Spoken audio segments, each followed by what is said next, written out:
Hello, everyone, and welcome to the English stream for the Heroes of the Storm Koshien Grand Finals. This is the Japanese Amateur League, which I think most of the Heroes of the Storm world found out about yesterday on Reddit, and they announced that they were having their Grand Finals. I am Cavalier Guest. I'll be casting for you, and Halorn is here co-casting with me. It seems like it's been forever we cast. How you been, Halorn? Dude, I've been doing great. I'm looking forward to this. I had no idea that there was a scene in Japan to the extent where they had their own league. It's not something that we hear about. Like you said, I didn't know it existed until yesterday on Reddit. I was like, all right, cool. And the more you think about it, it's like this could be a really interesting meta, whole different set of philosophies. I'm excited to see this. Yeah, we do have some interesting little tidbits for you guys. The first of which is that the majority of these players actually play on either the Singapore or the North American server. So, they don't necessarily have their own meta, but anytime you have an in-house tournament like this, metas develop, and we're gonna talk about that in a little bit because we have some spoilers for you. But first thing I want to talk about is their format.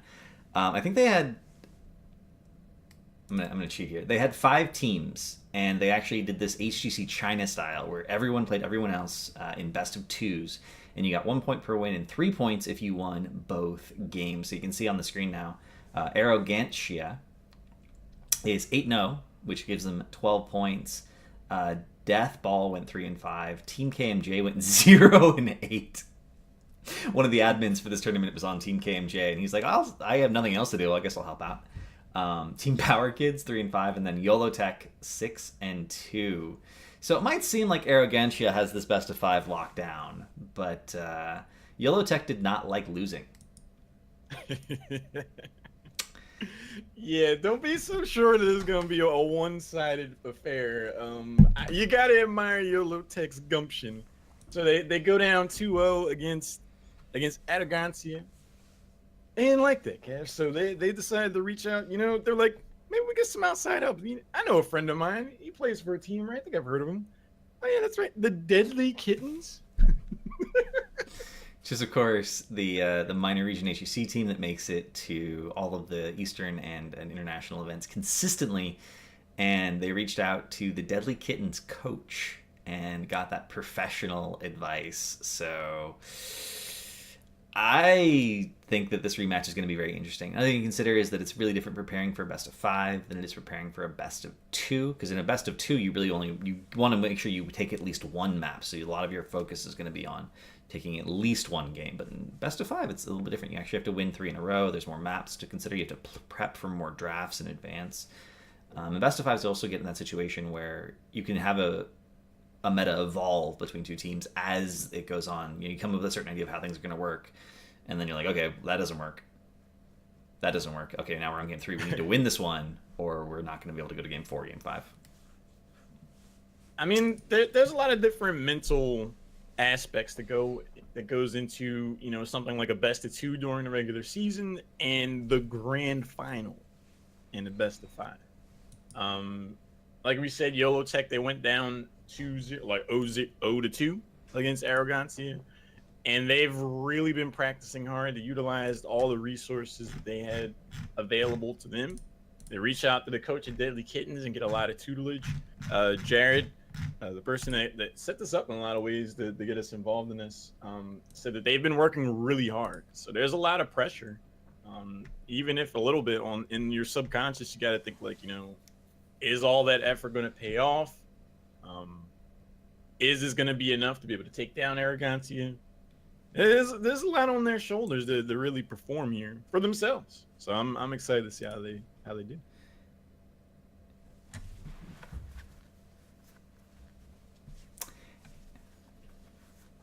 Agreed. And we are getting information here. So currently the map bans are going to be Warhead Junction banned for Arrogantia and Infernal Shrines for YOLO Tech. Oh. I mean, I'm really curious to see how game 1 shapes up, because we're going to be on Tomb of the Spider Queen, which is a battleground that tends to have a lot of aggression early on. Does a team like Yellow Tech come roaring out of the gate early on, looking to prove themselves against an opponent that has gone undefeated over the course of the season? Or do they look to play it a bit more conservatively? It's an interesting question. And we have a brief little spoiler window here. So this is Team Yellow Tech right here. Crimson is not playing today, but notice the value of supports that's placed on. We have 2 warrior mains, an assassin main, and 2 flexes who play literally everything else. So depending on what is picked up, they're going to have different players on supports, and that's going to be Hu and Hiromatsu are the warrior mains for Yellow Tech. Hisaka A&T is the flex along with Kabu, and then Muzushin is the Hero League Hero League wonder, the guy who only plays assassins that we all seem to get in every Hero League game that we play. So they don't really care about supporting, even though support is arguably the most important role in the game and is the only thing that we've never seen in a professional game. We've never seen a supportless professional draft. It gives a lot of insight to how the Land of the Rising Sun approaches Heroes of the Storm. I was cracking up, like you noticed that looking at the assets for the teams. You were like, wait, so there's two warrior mains and 3 flexes. Yep. And then I was cracking up. It's not quite GFE status, but it's because they were 1 support and 4 flexes, but this is similar. And then Arrogantia following suit. They have an assassin main, a warrior main, and 3 flexes. They do not believe in this either. We've gotten some spoilers, some advanced spoilers that double support is pretty much the go-to. Both teams are very big fans of hypercarry comps. There's lots of Stukov, lots of sustained healing. So we'll be really curious to see. But I wanted to show that to you guys, give you guys a brief warning. And we're actually going to go into the game. And it is Yellow Tech on the right. Okay, that's going to be my question. I got you covered. Push the button. We're good. So with that knowledge that this is going to be double support hypercarry for pretty much both teams, double warrior, double support, what do you think we're going to see band out here? How much prep do you think these teams have gone into? With 2 teams that don't feature a support main, I can't imagine that supports would be too heavily prioritized in the initial ban phase. I think hyper carries are going to be a large part of the conversation early on. But I'm curious to see what they define as assassin main. Like, does that mean more mages, like Kel'Thuzad, Kael'thas, Jaina, stuff like that, or they mean more auto attack centric, like a Vala or maybe Lunara? I mean, it's interesting. I'm assuming from hypercarries that we're going to see a lot of Vala, Lunara, Cassia, maybe. Cassia's been broken out by a couple of teams recently in HGC, and they've been performing well with her. So, wow, they Malfurion. Okay, so both teams are going to be double supporting. They're going to start to limit that support pool early to try and put the hurt on.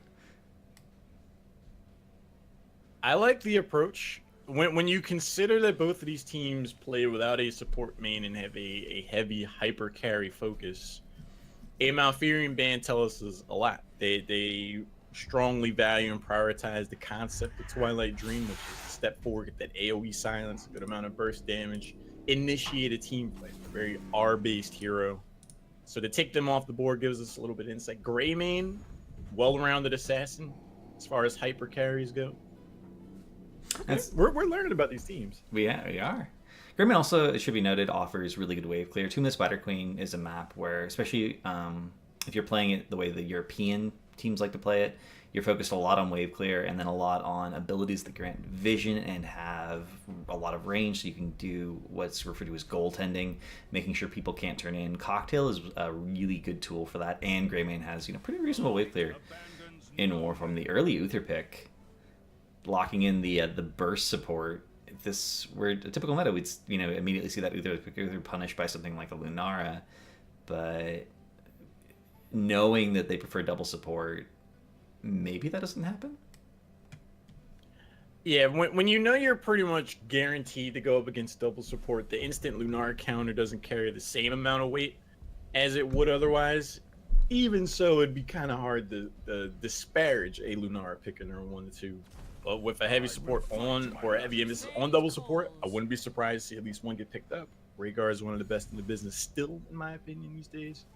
So I'm not surprised to see that. It's worth noting that this is on the live patch, so this is new Johanna. It's not old Johanna. There's been a lot of debate about whether or not the Johanna rework was a nerf or a buff. Her win rate dropped drastically, but that could just be because of people who don't play Johanna trying her out, or people who are used to playing her one way and she can't really play that way anymore because she lost a significant amount of her regen, so she can't dilly-dally around and wall for her team the way she could before.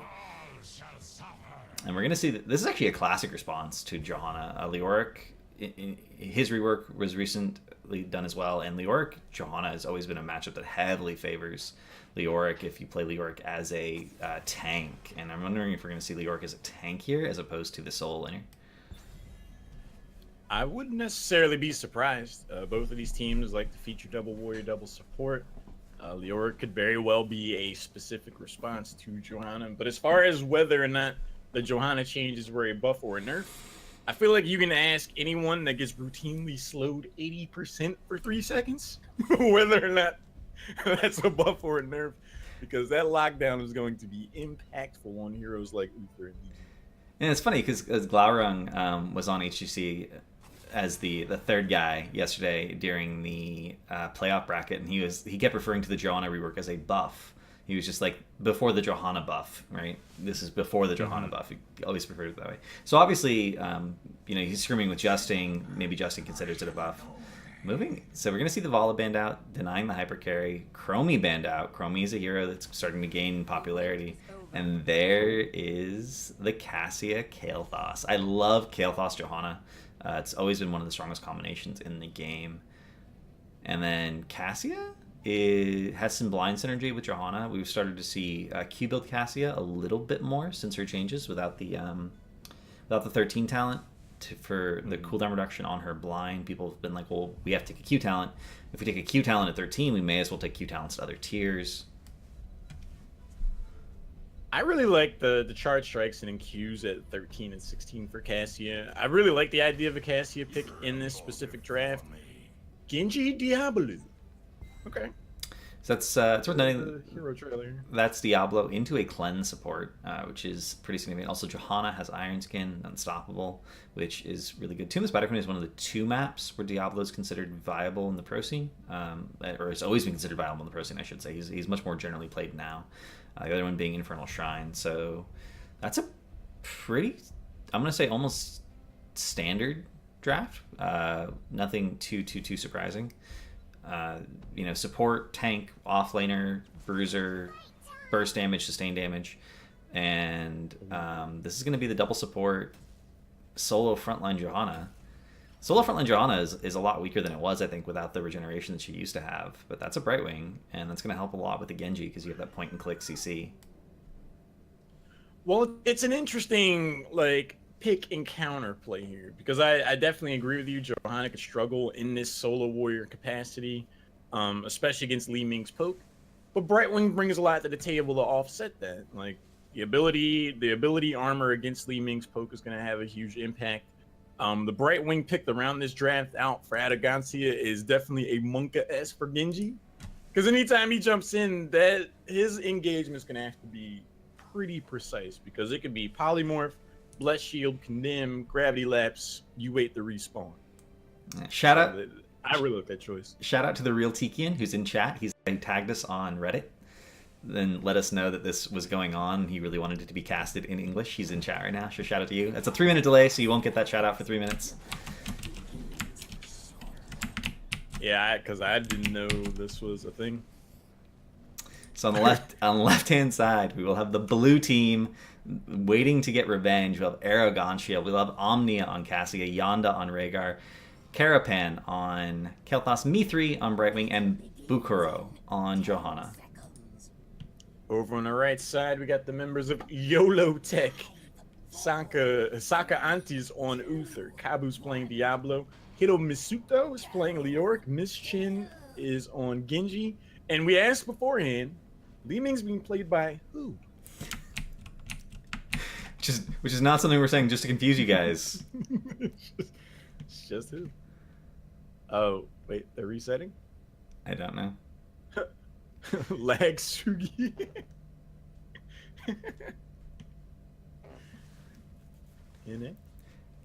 Again, these players are playing from Japan, and they play on the Singapore server or on the NA server. So I imagine there's always some lag issues. Anyone who can read Japanese can fill themselves in on what's going on here. But we have no idea, so we're going to end up filling some time. Level 1 talents. We are seeing that Dream Shot picked up. This is the reworked Dream Shot that basically had Arcane Barrage, the level 4 talent, rolled into it. Lightning Bond, very standard. We're actually seeing Convection for Kel'Thas, so Kel'Thas is feeling very safe. He's 100% certain he's not going to get Diablo charged and flipped and just die instantly to a Li Ming Genji combo. I think that's a little presumptuous. I don't exactly know how good these teams are at punishing people, but that's pretty scary to me. Looks okay, like they are remaking. We are remaking the lobby, I guess. But yeah, I'm wondering if during the time we do all this, if that convection talent changes. Because presumptuous is the perfect word to describe that.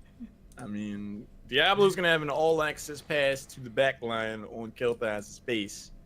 Li Ming's going to have the burst. Genji can go in and get the cooldown reset. I mean, they're the full of Ohio combination right now with Genji, Li Ming. I didn't even think about that. It's also such a good map for Mana Barrier. You got that globe talent stacks up so fast, and you know every globe not only gives you a bigger shield, it also increases your max mana by 15. You get to a point in the mid to late game where you actually just don't run out of mana anymore, and having infinite mana on a laning map like Tomb of the Spider Queen is pretty useful, as it turns out. As it so turns out.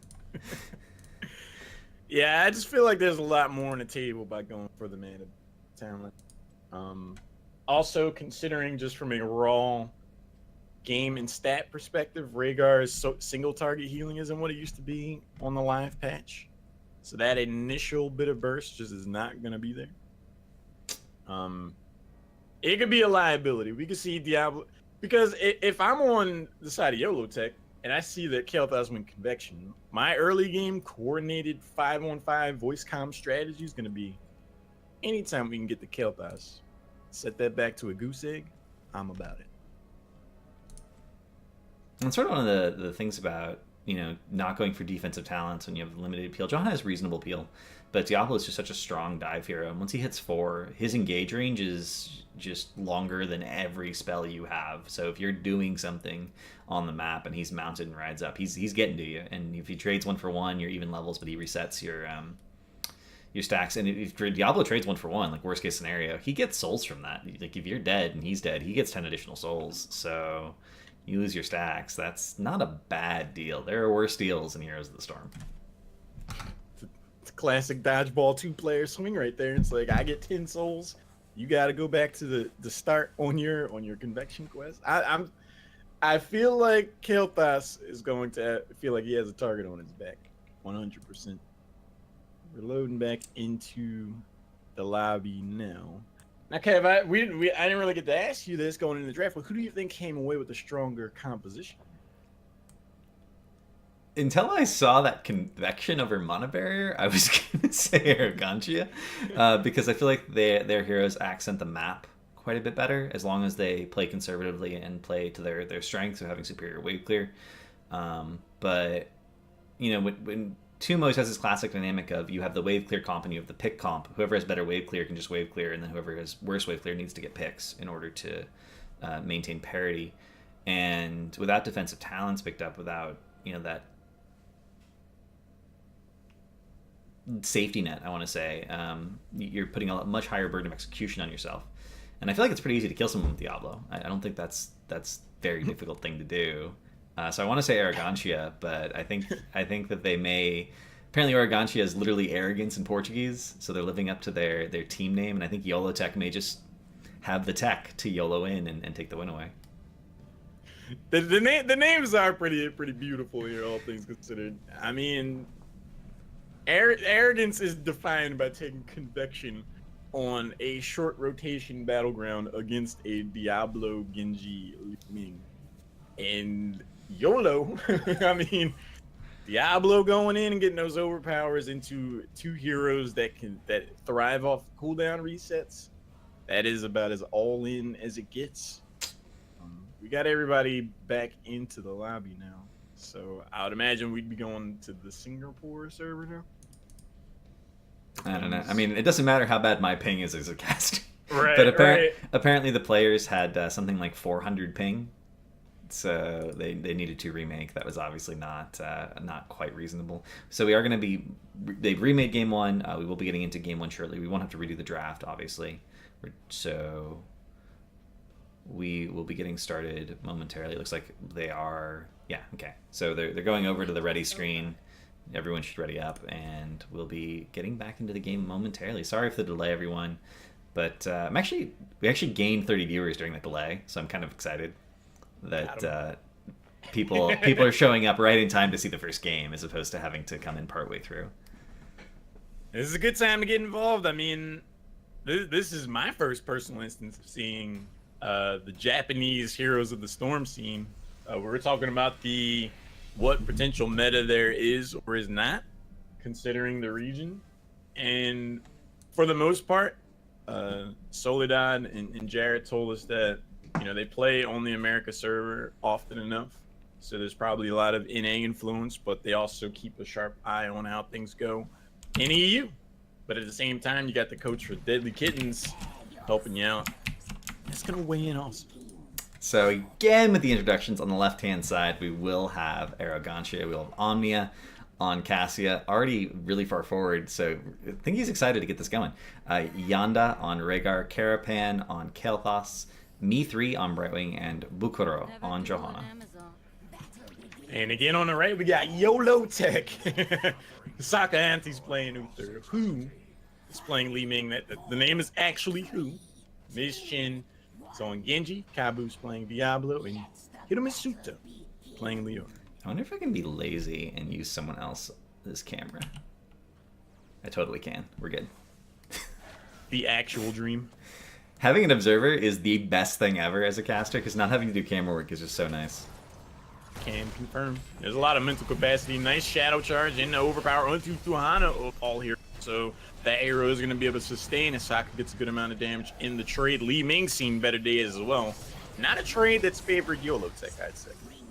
This is one of those things, as you notice, as soon as that fight happened, Diablo did the Shadow Charge, but then Leoric got that Drain Hope onto Johanna, and Johanna's just under so much pressure when she's had this percent-based damage ability on her. It's not as bad as it used to be. Leoric did get he lost 5% of his overall sustain and damage as a result from his Drain Hope, but it's always a little bit rough in the laning phases of a game to have a Leoric when you're a Johanna. I gotta agree. I mean, something that I also saw there, and there's another shadow charge. The Iron Skin will stop the overpower. Diablo eats a good amount of poke, gets the flip on an Omnia, and will not be able to make it back home. First blood will go over to Arrogancia. In the bottom lane, we're gonna have a really unusual solo lane. This is Brightwing versus Leoric. Brightwing is not actually some coordination issues so far from YOLO Tech, because one thing I saw last time, or that shadow charge into the wall for the stun, Li Ming had just used their magic missiles down towards the bottom portion of the lane. So if they coordinate and say like, hey, I'm about to go in, and that Li Ming burst is there, they're definitely going to do better. Yeah. In the bottom lane, we're actually seeing a really unusual matchup. It's going to be Brightwing versus Leoric. Not a very common matchup, but Brightwing has been used as a solo laner before, and especially in double support metas, it's not that uncommon. Someone has to be the solo laner. You know, if you have two supports, and one of them can solo, and it often makes sense to do that. She is getting pushed in a little bit. She can actually be quite a bit more aggressive than she is being here. But Me3 is playing cautiously into Hiromitsu, and switched it just in time. Got the double kill. Genji and Li Ming going out. Bakuro is completely out of health and mana. Will back all the way up. Leoric comes in to try and help, but he's not going to be there in time to really do anything. And Arrogancia is just bodying YOLO Tech in the laning phase of this game. 3 kills to 0. Yeah, they've definitely established a dominant posture thus far. 2.5 minutes in, they're going to be able to turn in some gems. Bakudo, I guess that's how you say it, on Johanna, definitely seems to know the limits of that hero. Getting away with a scrap of health, knowing how long they can hang out in the front line, get away to relative safety. I definitely think it's going to come down to execution on the side of Yellow Tech. They have to get that burst in with the Shadow Charge and Overpower, or else they're going to see themselves continue to struggle. So here's something you don't see very often at level 5. Johanna just casually wailing away at mid lane towers. Not known for her siege damage, but Bakuro is like, well, there's nothing else to do. The wave's not going to be here for a little while. It's already cleared top. I guess no one's here to punish me. I'm just going to kill this building for free as Johanna. It's chill. There's a stun from Uther. Bakuro continuing to serve as a strong front line. Cabo on Diablo is getting absolutely harassed anytime he thinks about stepping up and making something happen. Without that follow-up burst damage, there's just no reason for the members of Arrogancia to not continue to lean forward like they are. Yeah, and Diablo, he doesn't have his souls yet. He gets tankier later on in the game once he has his souls stacked up. He's not quite there yet. Well, does the EQ combo trying to get Johanna out of position, but there's no towers there, and there was no follow-up from the team. The team was like, oh yeah, you comboed him. Good job. And then nothing. No buttons were pushed. Generally speaking, people have to push buttons on the same target at the same time, or it doesn't work quite as well. And Carapan on Kel'Thas have been able to stand in the back line with relative impunity. Seems like the large focus is to try to go in on Johanna, one of the meatiest characters in the game, rework or not. So if Kel'Thas is going to be able to just stand back there and stack those convection stacks, have a pretty good time. Oh, they finally push all their buttons on the same target at the same time, and Rhaegar almost goes down 113 health there. Cabo actually got the wall stun on the Shadow Charge, and everyone, hit all the buttons. That was very, very close. If they can do that more consistently, if they hadn't been like a level down, that would have resulted in a kill. But not quite enough, and Arrogancia in the interim does get a turn in, so they will have the first Webweaver phase on really pushed in lanes, especially in mid. Yeah, the bot lane was pushed in by Leoric previously, so the members of Yellow Tech do have that going. They're going to have a whale of a time trying to defend against this mid top lane right now. Level 7's not yet here. Mission's going to jump in, get a little bit of chip damage in before flipping over the wall. Decides not to spread the chain bomb. What a guy. Overpower, Shadow Charge. Onto Johanna again. Iron's going to get some out. Oh no. Leoric got stuck in the Webweaver pulse there, ended up taking a ton of damage. And we're actually not seeing the other Webweavers get cleared. Mid has been cleared, but bottom is just being left unrestrained. No one is pushing against it. And top fort's going to go down? Is this really happening? First turn in Webweavers, and they actually end up getting an entire fort. Usually your ideal is getting all the walls. That's what you want to look for, that 2400 experience jump, 8400 per tower times 6 towers. But they'd already gotten mid wall, and they got bottom wall as a result of that turn-in, and they also got top fort. That's a ton of experience. Well, I mean, it's like you said. What else do we have to do? We already got the wall. We already got the lanes pushed in. We're all healthy. Why not? I mean, it's 4 takedowns to 0 so far. Arrogancia have reason to feel arrogant with how well they've been playing so far. Another thing to consider, Cav, is on the side of Yellow Tech, they don't exactly have a defensive siege comp. They don't have too much weight for it. No, they really don't. They really drafted a composition that is dependent on getting picks, and they're not getting them. We're going to see Genji in the backline here, deflects and then jumps over the wall, but he's going to go down. Convection at 13 stacks, by the way.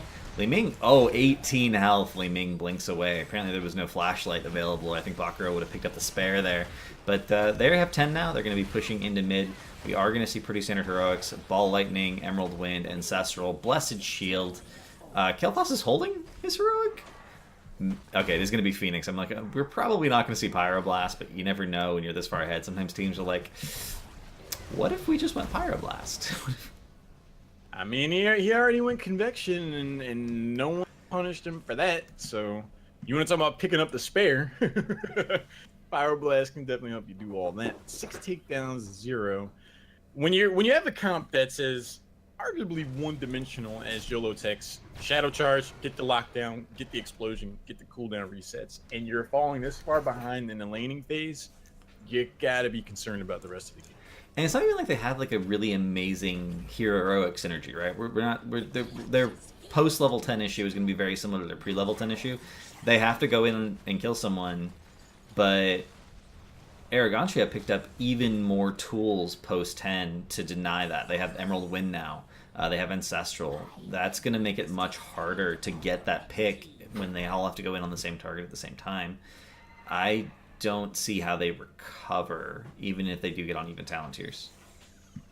Absolutely. I feel like this is going to be their weakest time as a composition right now, defending against Web Weavers. Really, they have Li Ming for wave clear. Not exactly the situation you want to find yourself in. New York, I guess, to an extent can help with that, but he's been pretty much a pinata hanging out in the front line.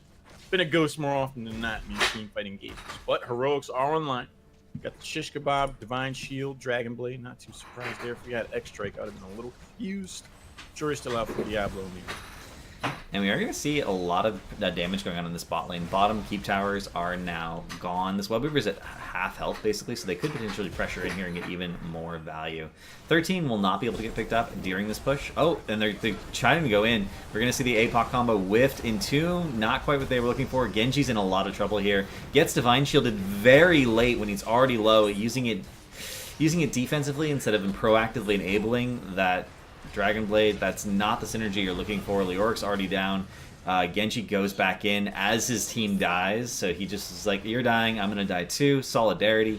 Uther is the only guy where you like in their team where like Uther can die, that's fine. We actually wouldn't mind if Uther died. Uther's the only one that lived, so Yellow Tech not really playing their comp cleanly.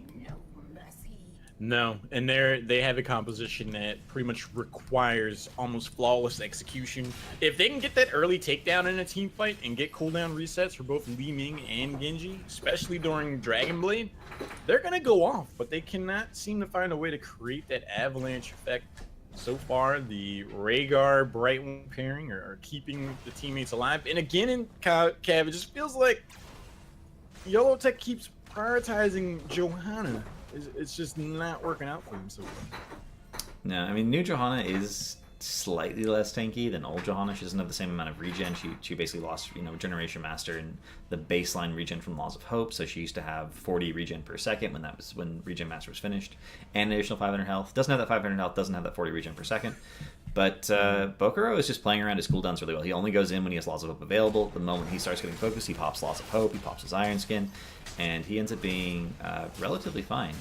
Oh, and the boss call here from Arrogantia. They're like, you're not pushing out on the map, so you don't have vision of anything going on. We're going to just go do boss. And either you're probably not going to try and turn in because you're not 13. You're going to play conservatively. You're not going to, play arrogantly and try and control vision. And we're going to see Uther try to get the turn in here. This will depush their lanes, but they're going to get a lot. They're not going to get very much value from this turn in, even though they do finally get it. Yeah, this is 100% just a defensive gesture. They can't really consider going to the other side of the battleground in this situation. They're using the set of Web Weaver level 13 to potentially save their keep, but I don't know if they're going to be so fortunate. Still don't have 13 missions on the flank, looking for the right time to strike in poker range. Brightwing starts to back away. When do they go in? And that they don't. The keep goes down, and Arrogantia is like, okay, we got the keep. That's all we wanted to do. We're going to back off and deal with the Web Weavers. We don't want to let you get any sort of advantage. Bruiser Camp was picked up. We didn't mention that, but Bruiser Camp plus Web Weaver pushing mid will secure the front wall, which will give them 13 pretty convincingly. And 15 to 13, this is the opportunity to force an even tier talent fight. And since they're a team fight comp, so they want to go. Genji is already in there. Gets Divine Shielded. Does not have any sort of recovery mechanic in terms of getting that health back that he's lost, and goes down. He was way too aggressive, and that pretty much is the story of that fight. Genji went in without the tank and just died. Coordination continues to be a problem for YOLO Tech. Another impactful Emerald win to definitely close out the remaining parts of that team fight. 3 heroes down the side of YOLO Tech. Meanwhile, you can just get the brooms out for Arrogantia to clean up the rest of the lanes. Bottom 4 was claimed, but that small window, Cav, where they were on even talent tiers, just did not work out for YOLO Tech. And Arrogantia actually, off of the laning and those kills, picked up enough gems to get another turn-in. So they're going to have a third turn-in of the game. And with top keep already been gone, the catapult's pushing in. Bottom keep is very low. Mid keep towers are the only ones that are alive. They could actually triple keep here. They could actually put themselves in a situation where they have catapults in all 3 lanes and just set up for 20. But realistically, I think we're actually going to even see a game end here. They even pick up the giants before doing the turn in, so they have as much pressure possible in the bottom lane. What we're seeing from Arrogancia is a team that just has discipline, poise, and understanding of the battleground. They've been maximizing value out of almost every rotation, every gesture. They catch Uther forward early game. They respond to the engage of Diablo each time. They got the boss earlier. They got the keep effectively for free. And in the face of a Web Weaver turn in from the opponent, this could definitely have game-ending implications.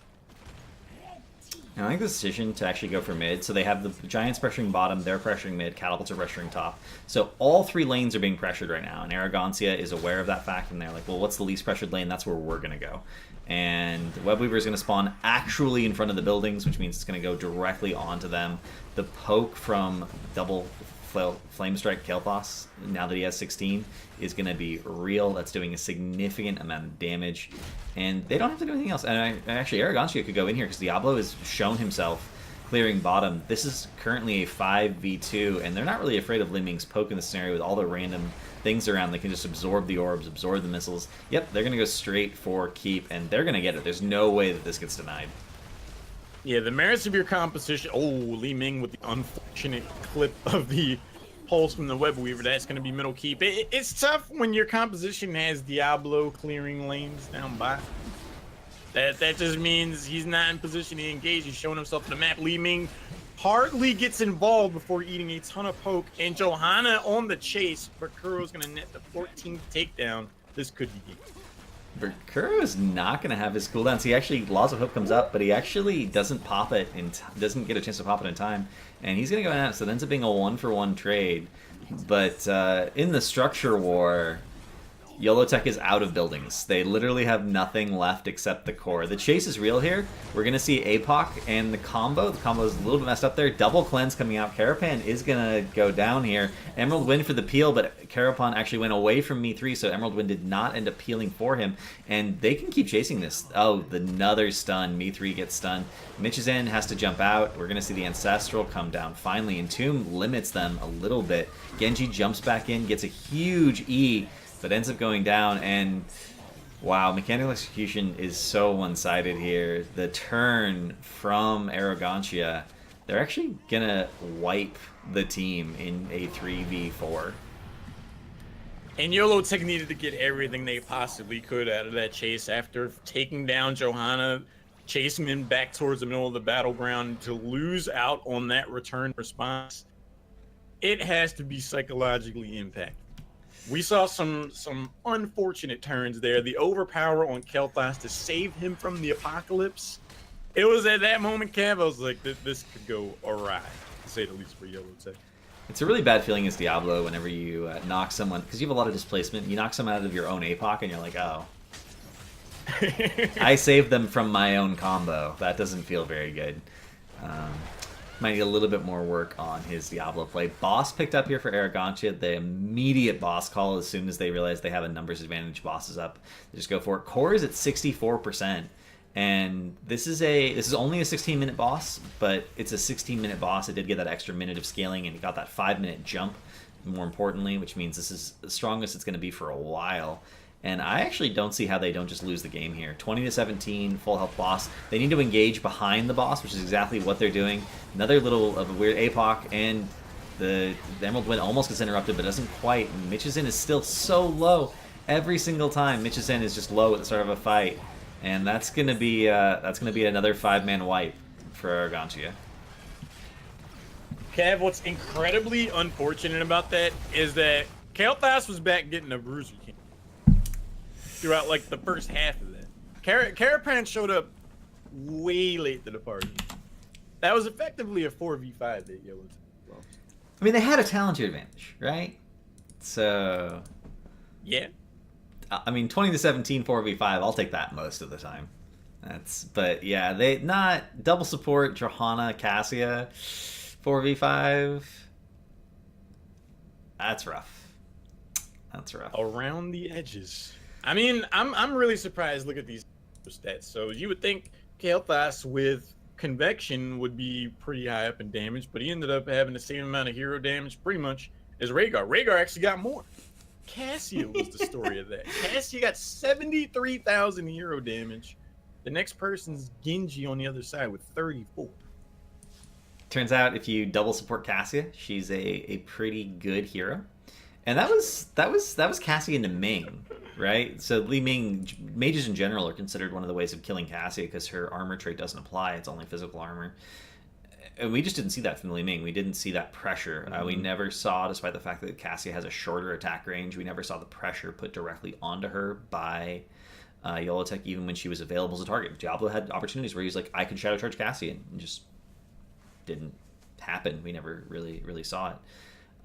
Double reset comp. They never got the resets, so obviously the comp didn't work. We have seen double reset comps quite a bit in HCC. It's something that people like to do. It's almost a standard part of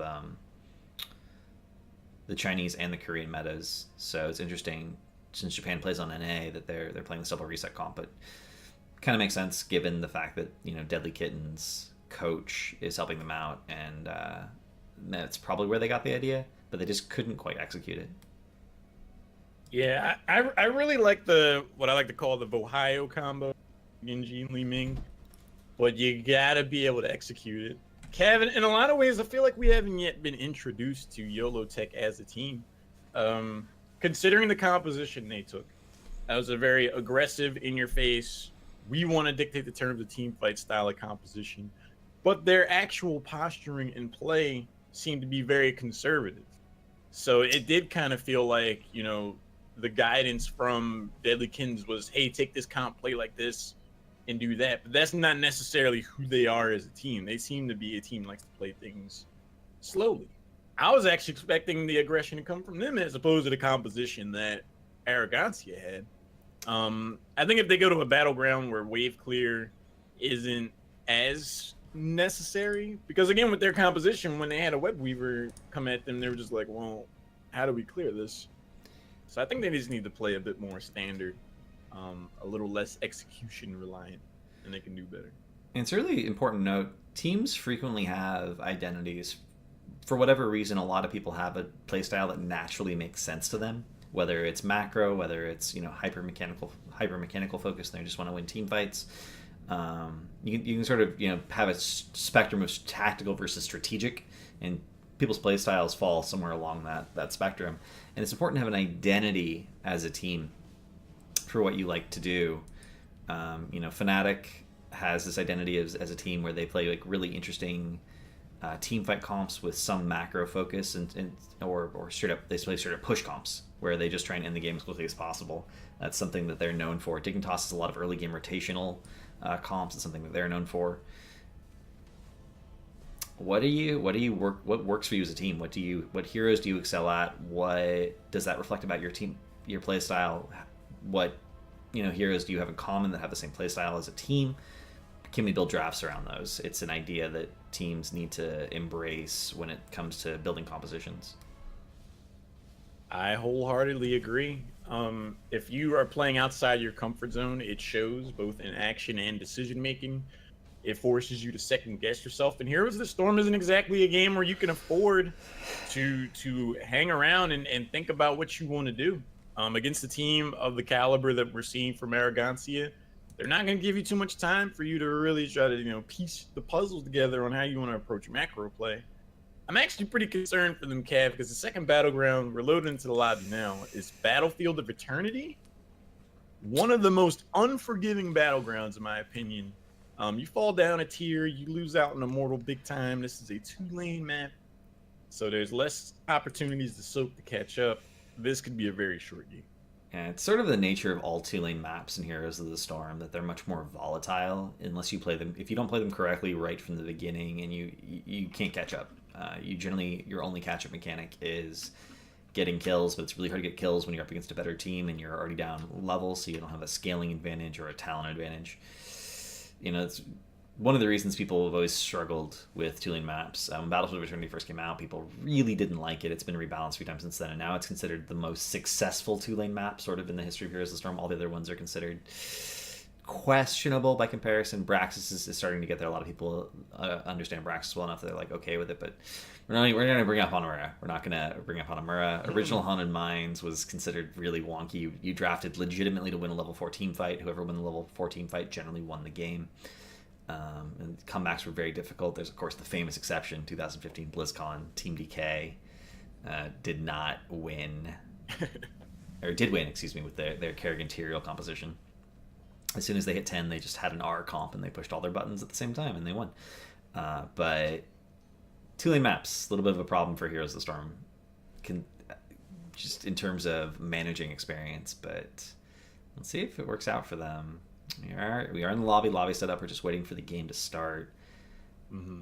I am curious to see if we're going to see another comp that's focused exclusively on team fighting, or we're going to see something that accents the map objective a little bit more from YOLO Tech. My hope for YOLO Tech is that they do have a shift in philosophy and they take a composition that is less oriented on team fighting and has more burn, has more ability to play around their opponents. If they are going to try to take Arrogancia head on again, I commend the effort. And my hope for them in that instance is that they offer blind trust to their engage component. Like, if they're going to go for the Ohio combination of gaming and game, a hard engage like Diablo, they need to listen to the Diablo player. And when they say, I'm going in on Hero X, like, they save their buttons for that moment and just become autonomous in that way. Otherwise, if they're just having these split efforts and initiatives, Li Ming's off poking someone on the side, and the rest of the team's engaged in somewhere else, we're gonna be talking about Game 3 sooner rather than. Yeah, it's the nature of things, but maybe we haven't seen everything. Maybe there's some pocket straps from YOLO Tech that they haven't revealed yet. Maybe they have a particular map that they want to go for, and they have some sort of cheese composition planned out, but we'll see as we get into the draft. Arrogancia up 1-0 over YOLO Tech. Game 2, Battlefield of Eternity here at the Heroes of the Storm Koshien Grand Finals.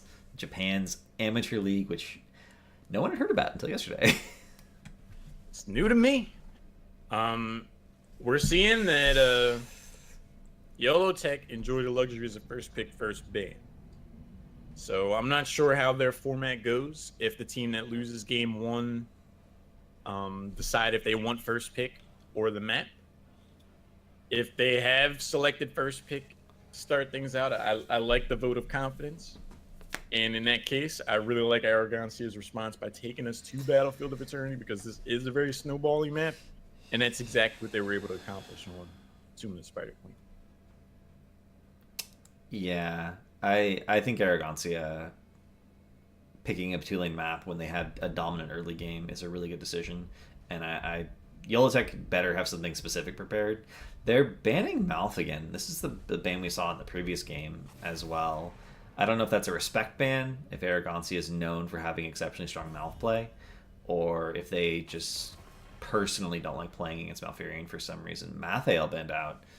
So sort of the poke on the Immortal being targeted a little bit by Arrogancia. It's definitely a stab against the Immortal burn. Very conscientious of the battleground. Malfurion in some instances can be one of those free value type of heroes where he just like appears on the back line, and once all the abilities of your team has been used and you're down on like auto attacks, you're waiting for cooldowns to reset. That's not when you want Malfurion just hanging out there on the back line. Arrogancia seems to be a team that's more focused on just killing people, not necessarily defending themselves. I wouldn't want to deal with Malfurion in that instance. So I like the decision by YOLO Tech to pick up the Greymane. My concern with the early pick Greymane is Greymane isn't a poke hero. You have to actually race the Immortal. You have to be on top of it. If Arrogancia drafts a defensive comp, you're not going to be able to do that. It's not like not a poke race hero. Let's say it's an aggressively race hero. Li Ming, on the other hand, is a poke race hero. She can be mobile. She can wear down the Immortal slowly over time, but she also is reasonably strong on the defense. And Arrogancia, again, loving the new rework Johanna, even on Battlefield of Eternity, which even pre-rework was not considered a good Johanna map. It's heavy prioritization. If I'm Bakura, I've already made my argument for early prioritization on Johanna. I think they played that hero extremely well. Li Ming is very cognizant of the current battleground. I'm surprised outside of the Malfurion ban that we haven't seen any prioritization on supports. I'd really like to see Rhaegar at least in the 2-3 here. And instead they're going to go Lucio Morales. Wow. Where's the race? With a Greymane already picked up, I wanted to see Rhaegar 100%. Rhaegar level 1 with Lightning Bond technically has, I think, the highest immortal damage at level 1, strictly speaking. And they didn't do it. They picked up Lucio Morales. This is something we've been seeing quite a bit of, and on low wave clear maps that don't need very much wave clear, I like it a lot. It's a cool synergy. Lucio gives Morales movement speed. They both basically have infinite sustain. You can last for a long time. But do they complement the Greymane? Do they complement the thing you've drafted in order to race? What's going to be your foreman that's defending? Is Greymane going to be okay on his own? Or is Greymane going to be with their defending, but then who's racing? These are both supports that are awful when they're alone. They have to be with a team 100% of the time, which means if you give up a kill, your entire team structure falls apart. You make an excellent point. I mean, who's the chaperone right now for? They're gonna ban Uther. I was really hoping that would be a Rhaegar ban again for the amount. The immortal burn is gonna be a thing if Rhaegar gets picked up here. And from what we've seen so far, with Greymane as the only damage dealer, Ancestral Healing should connect more often than not, given what kind of burst they're showing so far. I feel like Rhaegar. I wouldn't be surprised if it was Rhaegar Brightwing, based on what we saw last game. I definitely want them to pick up Rhaegar here 100% of the time. There it is. The wait is over. This draft looks really familiar. This draft looks pretty familiar to me. That's Cassie. Rhaegar. So far, Li Ming is the only hero that's different. And Mithri was the person who played Brightwing last game, so I wouldn't be surprised to see Brightwing again. We hadn't talked about this, but Cassie's, we talked about it a little bit. Cassie's major weakness is to spell damage because she has so much physical armor as long as she's moving, but she lacks any sort of resistance to spell damage except just her HP pool. Brightwing gives people spell armor. So if you put Brightwing on a Cassia and then give Cassie another support, Cassie can play extremely aggressively, take basically 0 damage, and constantly be healed up. It's a really cool synergy, and Arrogantia, I think, is going to draft it again. YOLOTech hasn't done anything to address it. YOLOTech hasn't done much to address anything, really, with their composition, and I'm immediately concerned. Solo Warrior Leoric means they have no stuns or hard lockdown on the front line, meaning they're not going to be able to lock someone in position to get maximum value out of the Blizzard. Leoric is just going to stand there in Bible Thump as the engage collapses on Morales and Lucio. It's going to be Lucio's Boop, the Morales grenade for displacement and peel. And I don't know if that's going to be enough against a Cassia to the caliber we saw in Li Ming. It's worth noting that Lucio's movement speed, Li Ming has some mobility, Rhaegar has some mobility, Vala has some mobility, but Cassia, Johanna don't really have any mobility. They don't have any gap closers or movement speed enhancers, really. So with really good positioning, Lucio is going to be able to keep his team alive just by moving them away. You just we're gone. We're just gonna boost our way out of here. That's something that's very position and execution dependent, which is not the strength that we saw from the team in the previous game. So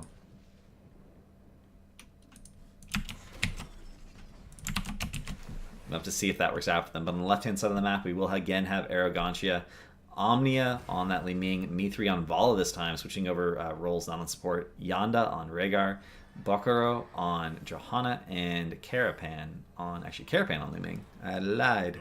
Omnia on Cassia. There we go.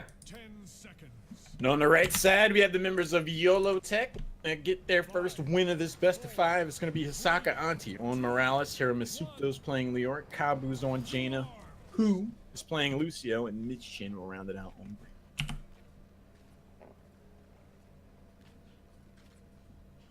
I'm going to try not to lose the camera this time.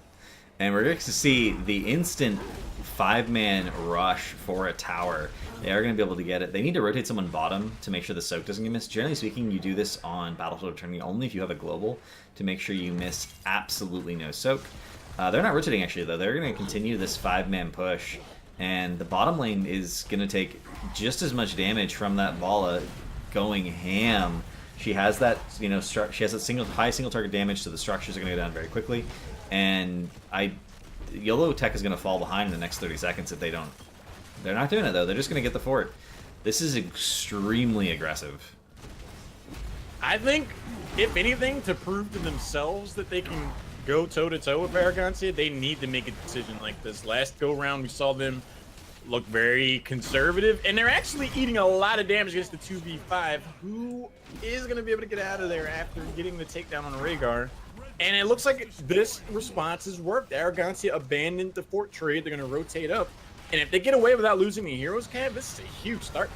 Yeah, this worked out way better than it should have. Rhaegar went in for a bite there, and you don't go in for a bite when you have a 5-man push. 5v2, you don't do anything aggressive. You sit there, you grab the soak, and you accept that you're going to end up ahead as long as you're soaking both lanes and the enemy team is not. But that's only true if you don't give up any kills, and you can't. And you can continue to soak the lane safely. But Rhaegar giving up that kill actually completely evened everything out. It's such a small thing. Both teams are going to go on the Immortal. Oh, Arrogancia is perfectly positioned to race their Immortal right away, and they have a very strong race composition with Vala. This is not Q-Build Vala. This is not Monster Hunter level 1. This is Hot Pursuit. So they don't have as good a race, but even not as good, they managed to instantly burn it down to halftime. And YOLO Tech got exactly 0 health. They do manage to get the pick onto Vala, but they have no damage done to the Immortal right now. That new ranged assassin, Lucio, is going to be able to get the second takedown of the game. Omni is on the ropes as well. Who hit up and get Mission out of there. Greymane was just kind of chilling in the bush for a while there at the beginning portions of that. I was like, I guess he's waiting for the right opportunity to engage. Never necessarily came around, and that paved a pretty sharp advantage as far as the Immortal race goes as a result. Mm-hmm.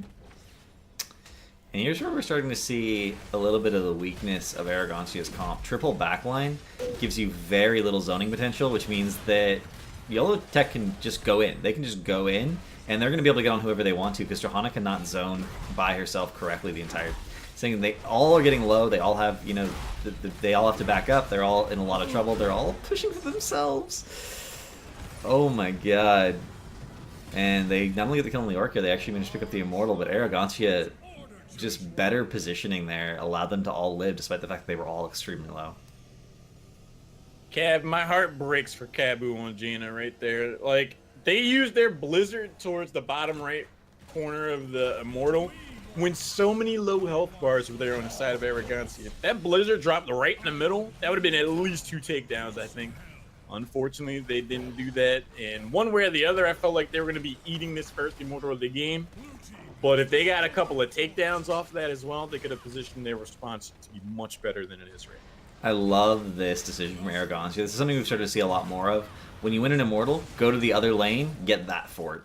Because the Immortal's going to get the value it's going to get, but you can push uncontested in the far lane if the enemy team has to respond. And sometimes you can even get a kill on the offlaner. And you just get so much more structure damage on average if you do it this way. And, on average, getting more structure damage means you get further ahead in experience. So that's a really big advantage. And they do, in fact, end up getting the entire bottom fort, which means that bottom keep is open. And they really wanted to have that lane as pushed up as possible, because that's where their bruiser camp is. And the bruiser camp will push forever during the Immortal phase if you time it correctly, which means it has to be responded to. And if your keep's open, it's a lot more threatening than if just your fort's available. Absolutely. I love that strategy, too. It's definitely a shot across the bow to the enemy team shot caller. No matter what, it's something of a losing trade. You either respond to the pusher in the off lane, or you respond to the Immortal. Something's going to have to give. And if the enemy team isn't ready to split their resources or respond in a certain way, you end up coming out ahead on both fronts. And it looks like Arrogancia were able to say that they did. Hisaka's doing the most annoying thing that Meta can ever possibly do, which is healing the Shaman from the Diablo bruiser camps. As long as the Shaman's alive, those dogs keep spawning, and Meta can keep it alive forever. It does finally end up going down because Hisaka ran out of energy and had to stop healing for a second to recharge. but it's very difficult to deal with. And Yolotech, despite the fact they lost that Immortal, is even in experience right now. And last game, I don't think past level 1 there was any point where they were even in experience. So this is going much better for them than their previous game. Absolutely. I mean, at no point were they ahead in takedowns last game. They find themselves being able to say that, at least for the moment. 5.5 minutes in. York is clearing out the Bruiser camp down by. We're going to see Me3 start the movement on the Immortal. Blizzard gets dropped on their own, and the race begins. Wow. I'm surprised they're willing to go for the race. I guess they just decided that positionally it was okay. Leoric was in the bottom. Leoric did pick up Meal Peasants, which will help a little bit with the race since it is... I guess it's not bugged to work on monsters. I guess that's intentional. They changed the tooltip to clarify that it's supposed to work on minions, mercenaries, and monsters.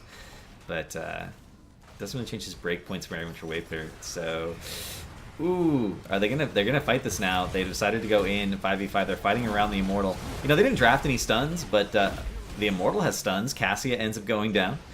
Gets immobilized briefly, loses her trait, and Vala ends up going down as well. Yolotech is managing to win against this triple range composition because they just can't keep everyone safe the way they could in the previous game. The previous game they had double support, which made such a big difference, but just one support, just one tank. Triple range, not very stable. Yeah, it feels very Hero League to go at a comp like this, and when you're this squishy, you're gonna have a lot of deficiencies when you're trying to take down your Immortal. You got to position yourself to avoid stuns, and you're going against a team that has the double support, has the sustain, and the potential burst damage from Jaina. I think this is where we're going to see Yolotech shine the most, and they get the second Immortal. Nicely done by them. Yeah, that's going to give them a huge advantage. They already have that top fort gone, so they're going to end up pushing bottom. This will allow them to equalize the lane. I think they should be able to get the fort with this Immortal. The bottom wave is going to be pushed in as well, so they're going to get that timing where they actually have a double wave plus the Immortal, it looks like. Really nicely done by them. Good wave management. It's worth noting that Li Ming is going full orb build, so she can stand further back, but Vala's going full auto attack build, which means she has to be really up in people's faces to get that level 4 quest stacked up as aggressively as possible. And Cassia has to be up in people's faces because limited range, so not only the triple range, but 2 of the 3 ranged have to really be on top of people constantly to get value out of their heroes, and they're in some ways the 2 most fragile heroes into this composition from Yolotech. Yeah, it's a really good point. They're conceptually at odds with one another based on the composition. It's going to be a really interesting back and forth for Yanda on Rhaegar on how to best prioritize their resources. Should anyone get onto the back line? But a sound response from Arrogancia. They hang on to their bottom fort. Only lost a bit of damage. Yeah, I'm amazed how fast they burned down the Immortal. That was actually really clean from them. Yolotech didn't really do anything to stop them from doing that, but they don't really have the tools to. You think about it. The Auric is a solo tank. They don't really have the ability to hard engage and deny and really assist their Punisher in that siege.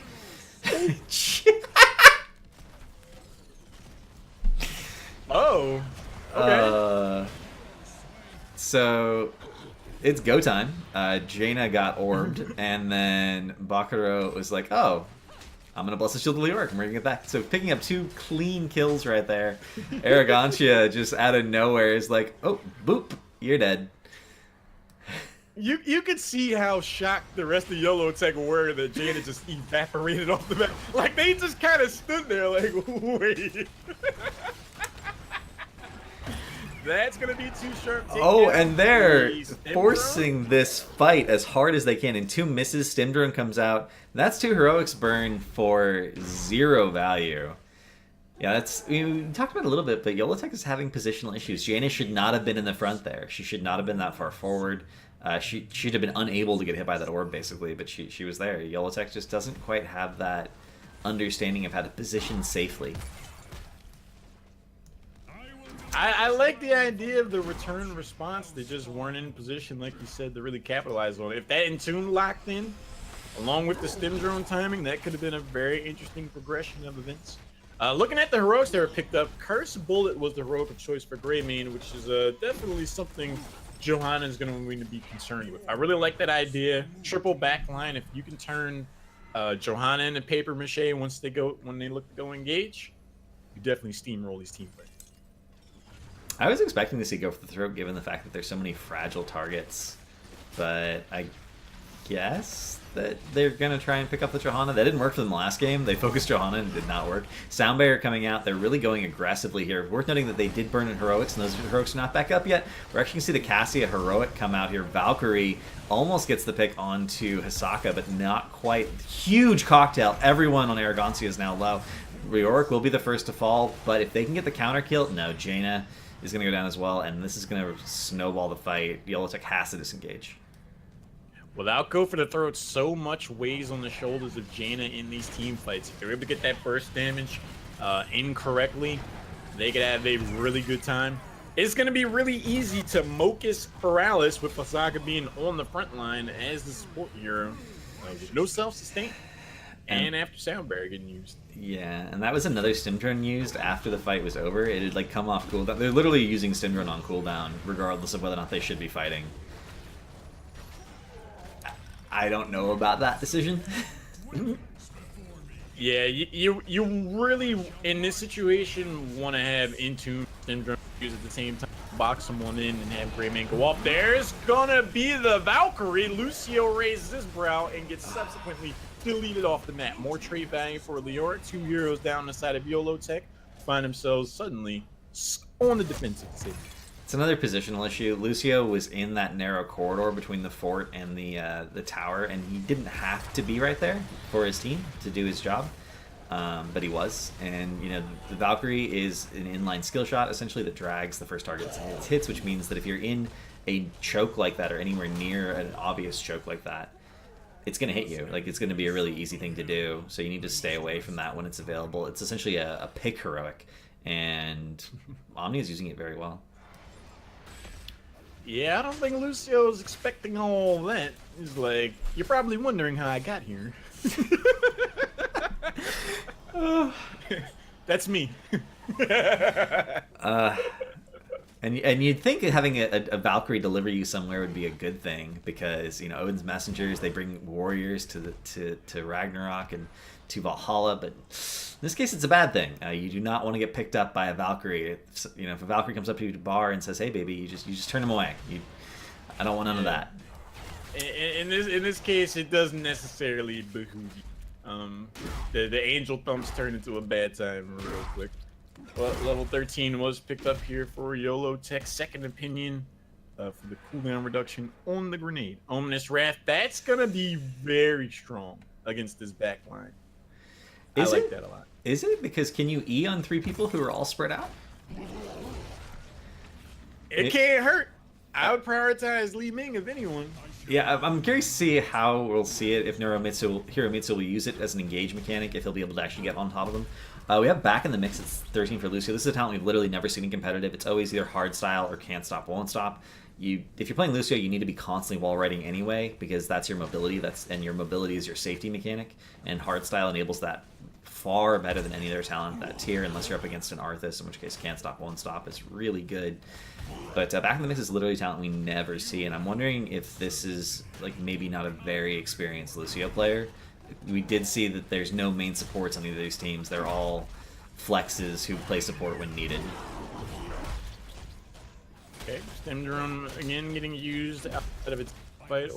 Really impactful moment to net a slight lead in the race. Considerable heroic to use in that situation. See what kind of values had out of that. Looks like they're going to continue to race, but with YOLO being late to that party, they might just want to look to defend. This is when they've done their best, Cav. See what they can do. They use Stim Drone purely for the race, and I'm hoping we're going to see Entomb on a stun. That's what I want to see. I want to see them let them come in, let them get on top of a stun circle, and then Entomb them into the stun, and use that to get a pick with the Jaina combo. But no, actually, Arrogancia feels obligated to back up here, clear the camp, and they're going to come back in. The bush sitting is real. Oh, it's a big Entomb, and the double ring actually hits Rhaegar, gets instantly deleted. It's disgusting. The sound barrier for the chase. They can get me 3 here. They can do it. They get the body block. Mitch is in with the beautiful disengage into the body block. Gets the Li-Ming stuck against a corner.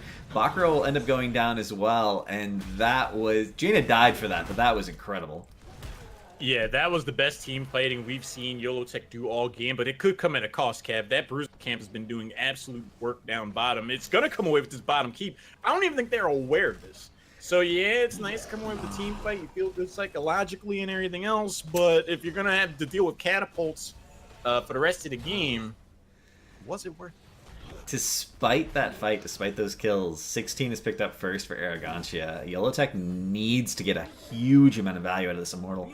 But and they do it, they barely end up losing that keep. But as we saw in the previous Immortal they won, they don't know how to push with an Immortal. They don't know how to position to aggressively make sure the Immortal gets full value. They just sort of let Arrogancia clear it. This one has a little bit bigger of a shield. Oh!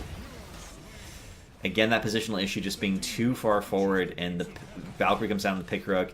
That's negated the value of this Immortal. This Immortal can no longer do anything because Yellowtech has to leave. They can't persist in this, or they're just going to end up going down. We can see Jaina almost gets deleted again. So aggressive. It feels bad, Cav, when you win a team fight that decisively, and as a net result, you almost catch up on experience, you lose a keep, and you fail to get a fort off of a 16-minute Immortal. That's like bottom of the barrel. On the bright side, if they do, they are in even talent tiers. They will have a chance to take another even talent tier team fight, and if they win that team fight, they could just potentially end if they win it definitively. If they get a 5-man wipe, middle of the map, they're in a situation where the death timers are long enough now that they could actually end the game. So they have proved that they can execute the wombo combo. They need to do it just one more time, and they could reasonably win the game. They are going to be able to pressure in as 5 here and get the bottom fort. One of the things about this draft, we talked about it a little bit, they don't really have an offlaner. If their entire team's not together, they're missing some critical function. They don't have anyone who's redundant, so they need to be together as 5, which it'd be worse if there was a 3-lane map, but even on a 2-lane map, pretty rough. I agree. I mean, this is a team, though, and Yellowtech is their best when they are as a full 5-person unit. The times we saw them on both Tuna Spider Queen and in this game where they weren't together, they've struggled.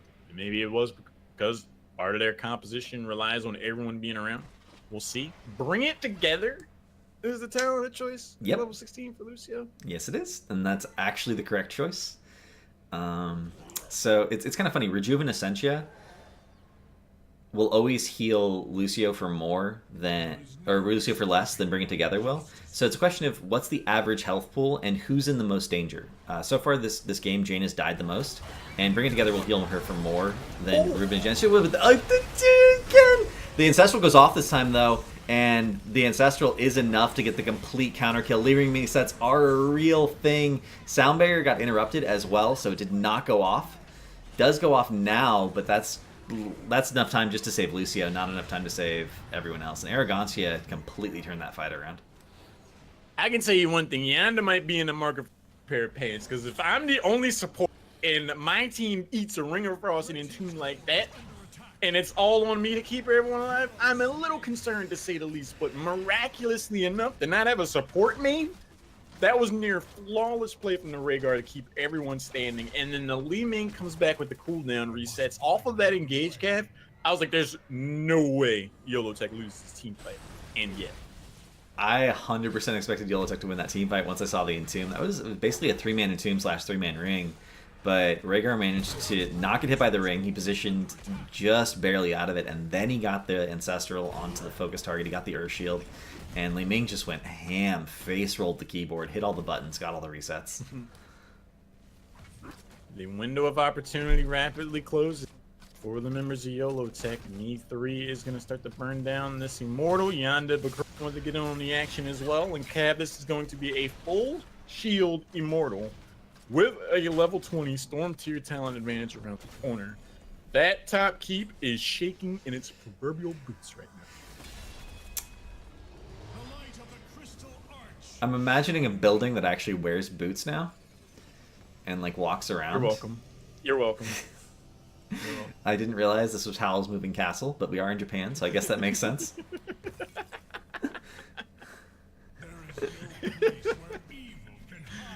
Level 20 is here.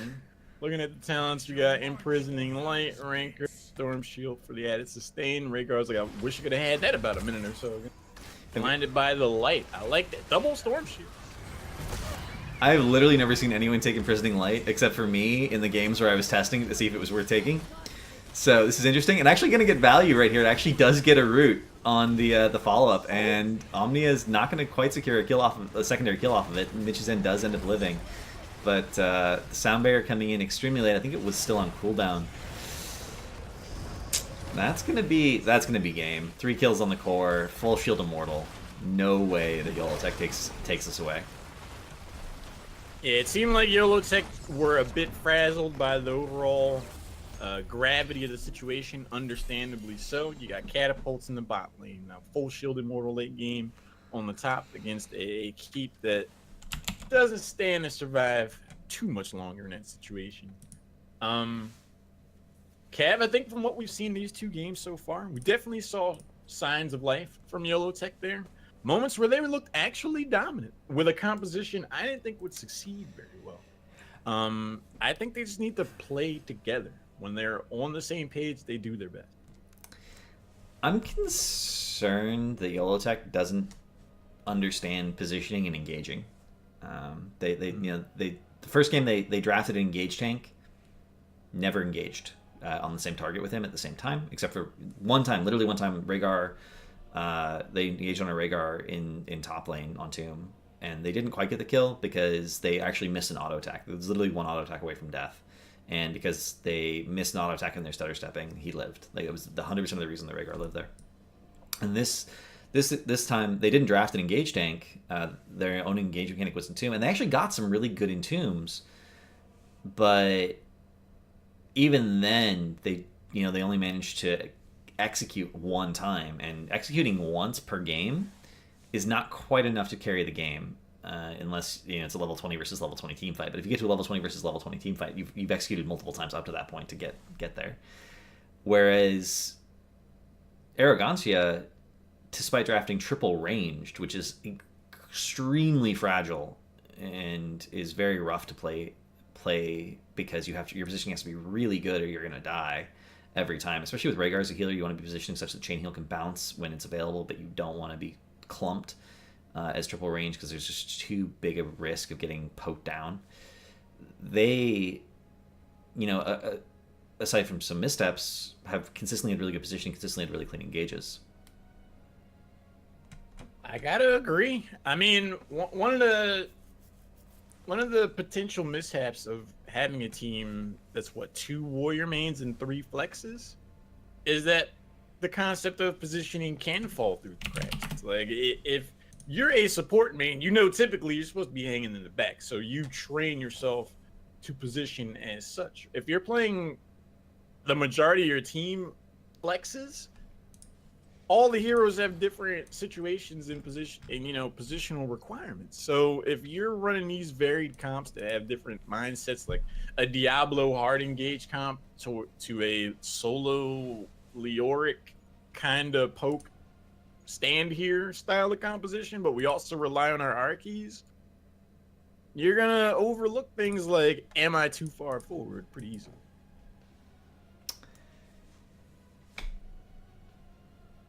I don't have anything to add to that. That was perfect. It's so true. I don't know. I've been very focused on positioning lately when it comes to my own personal play and to reviewing pro replays. One of the reasons that, for instance, I think Team Freedom is doing very well. If you watch Team Freedom move around the map, they always maintain a gap. They're never actually clumped. Roll20 has been doing very similar things. We've seen Tempo Storm lose games purely because of positioning, and one of the reasons they were so dominant in their previous set, and they've started making comebacks, they actually worked really hard on positioning. It made a big difference. So having those mispositions matters all the way up. I agree. I mean, YOLO Tech, again, I saw them definitely show promise and prospect in that second game in particular. Looks like we're going to go for a 10-minute break after game 2. Heard that from Jared. He just messaged me on Discord about that. So it gives us a little bit of time to talk about the game, I guess. YOLO Tech has potential. After this best of 5, no matter how this shakes out, I agree and would reiterate the idea that positioning should be a stronger focus of theirs. And towards that end, I think they need to just lock in a support need. Someone's got to bite that proverbial bullet and just say, like, this is my job. If you can commit specific and core aspects of Heroes of the Storm to muscle memory, you can then operate on a higher level and stand a stronger chance against a team like Arrogancia. Doing that just makes things too much of a gamble and a liability. And they needed to coordinate. Like the last team fight that they really had, the Ring of Frost went out before the Entomb. And what that says to me is that the team's just not on the same page as far as timing their abilities and coordinating. It should be point and click simple. Lyric's like, hey, I got this Entomb. And then Jaina just like, oh, Resonant Sleeper. Let me press my R key now. But not doing that means that they're just leaving a lot up to chance. And when it worked out, it was great. Yeah. But when it didn't. I mean, the amazing thing about that was I think that both of those rings went down before the Entomb did. So it was ring into Entomb, not Entomb into ring. And we saw the same thing in the Tomb game. It was Genji went in and then Diablo followed up, as opposed to Diablo goes in and picks a target and then Genji follows up. And it's a big difference about which button gets pushed first, who goes in first, in terms of how the fight ends up developing over time. Because if you try to freeload your ring like that, and Lurik's not in position to get the Entomb, he was twice, and one time it worked and one time it didn't. It ends up being a huge difference. And Lucio was on top of the team, and the first time he was not on top of everyone. He was actually hidden in a bush, and he got the sound barrier off after they'd already won the fight to enable the chase. Whereas in the second scenario where it didn't work out, he was directly on top of his team, tried to sound barrier as the fight started, and got condemned. And so it got interrupted. Big differences. You got to be careful how you position as Lucio. You want to actually be a little bit further back from your team. Start casting the sound barrier, speed boost your way in, and the sound barrier goes down on everyone, guaranteed, and you can't interrupt it because you only got in range of your team as it went off, not like right away. Definitely, I gotta agree. You see comments in the chat like about NA plays better and stuff like that. I think it's really interesting to see how Japan. It's hard to even say that they're a region. They're burgeoning, because like we said, I didn't know that the Koshien existed before yesterday. I mean, they have 5 teams in this amateur league, which is not a lot, honestly. If you compare it to Heroes Lounge, which has dozens of teams, Chair League, which has dozens of teams, this is 5 teams in the amateur scene for Japan. But in my opinion, the real version of HOTS, the real game, is tournament drafts where you can choose who plays what. Not even Team League qualifies in that regard. And then you have to be on comms. If you don't have comms and you don't communicate, you can't play the real game of Heroes of the Storm. The game is too fast for just type directions to be at the same level as having live comms. And they're playing it. This is the one way that they're going to be able to play the real game, because not everyone speaks English. There's going to be translation issues. They have to play with other Japanese players. PC gaming, not the biggest thing in Japan. They have a very healthy console esports community. There's lots of fighting games. So I admire them getting together, making this tournament with the people who do play Heroes of the Storm in the Japanese scene, and doing their best with it. And we've seen Arrogancia pull off some pretty impressive things, and YOLO Tech is just, they're not quite there yet, but they're trying so hard. I mean, conceptually, I 100% agree with you. I mean, Japan as a culture, like you said, doesn't necessarily embrace PC gaming, and MOBAs are an offshoot of a platform that Japan doesn't necessarily play as much as other regions. So you're kind of twice, if not 3 times, removed from being able to build a scene. So I love the idea that Japan has something like HOTS Koshien. I think we're seeing some pretty impressive play, all things considered. Like, Arrogancia is playing extremely well, given the circumstances. And YOLO Tech is definitely showing a lot of promise as well. I really think that if Koshien continues and continues to develop, gets more teams, gets more competition, we'll see a lot more. A lot. I think they're doing very well, all things considered. Is Cav overdressed, or did you underestimate the formality of the event? Probably the latter.